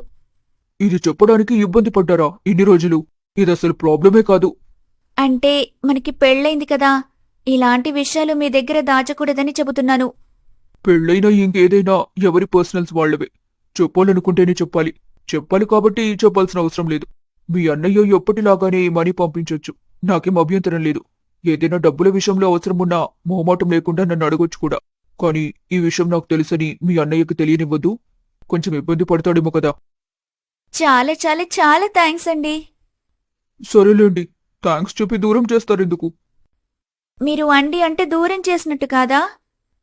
అలాగే రాణిగారు, ఇంకెప్పుడు మిమ్మల్ని మీరు అని పిలవను. మీరెప్పుడు థ్యాంక్స్, సారీ లాంటివి చెప్పొద్దు. డీలోకేనా? Okay okay. అలా ఇద్దరూ ఒకరి చేతినొకరు తగలగానే ఒక్కసారి లైట్ ఆఫ్ అయిపోయింది. లైట్ ఉన్నంతసేపు మనం ఇలానే మాట్లాడుకుంటూ ఉంటామని మా ముసల్ది పనిచేస్తుంటుంది. మనమేం చేస్తే వాళ్ళకెందుకంట? ఫార్మాలిటీస్ కదా, పట్టించుకుంటారు, తప్పదు. అవునా? అంటే ఇప్పుడు లాగొద్దు. ఇప్పుడే రాజావారు రాణిగారు ఒకటవ్వబోతున్నారు. ఫ్రెండ్స్, మా కొంచెం సిగ్గుగా ఉంది. పక్కకి తిరగండి. చూశారు కదా, ఇది నా కథ. మాకు పెళ్ళయి 6 నెలలవుతుంది. మా అన్నయ్యకి జాబ్ వచ్చేసింది. నన్ను డబ్బులివ్వద్దంటున్నాడు. అలాగే డబ్బులు తిరిగిస్తాను అని కూడా అన్నాడు. కాని రాజ్కుమార్ ఒప్పుకోలేదు. అయినా అన్నయ్య ఇస్తే ఇదిగో నా అల్లుడికి బంగారు ముల్తాడు చేయించిచ్చాడు. చెప్పడం మర్చిపోయాను. శైలజ వాళ్ళమ్మ కూడా నన్ను ప్రేమగా చూసుకుంటుందండోయ్. నాకు కూతురు పుట్టాలని అమ్మ, నాన్న, అన్నయ్య అలాగే మా అత్తారింట్లో అందరూ ఎదురు చూస్తున్నారు. ఎందుకంటే అన్నయ్య కొడుకుతో ఎప్పుడే సంబంధం మాట్లాడేసుకుంటున్నారు. మరి ఇంతకీ నాకు అమ్మాయి పుడుతుందా, అబ్బాయా? మీరేమనుకుంటున్నారో చెప్పండి. అన్నట్టు నా కథ మీకు నచ్చిందా? మీ ఒపీనియన్ కూడా చెప్పండి.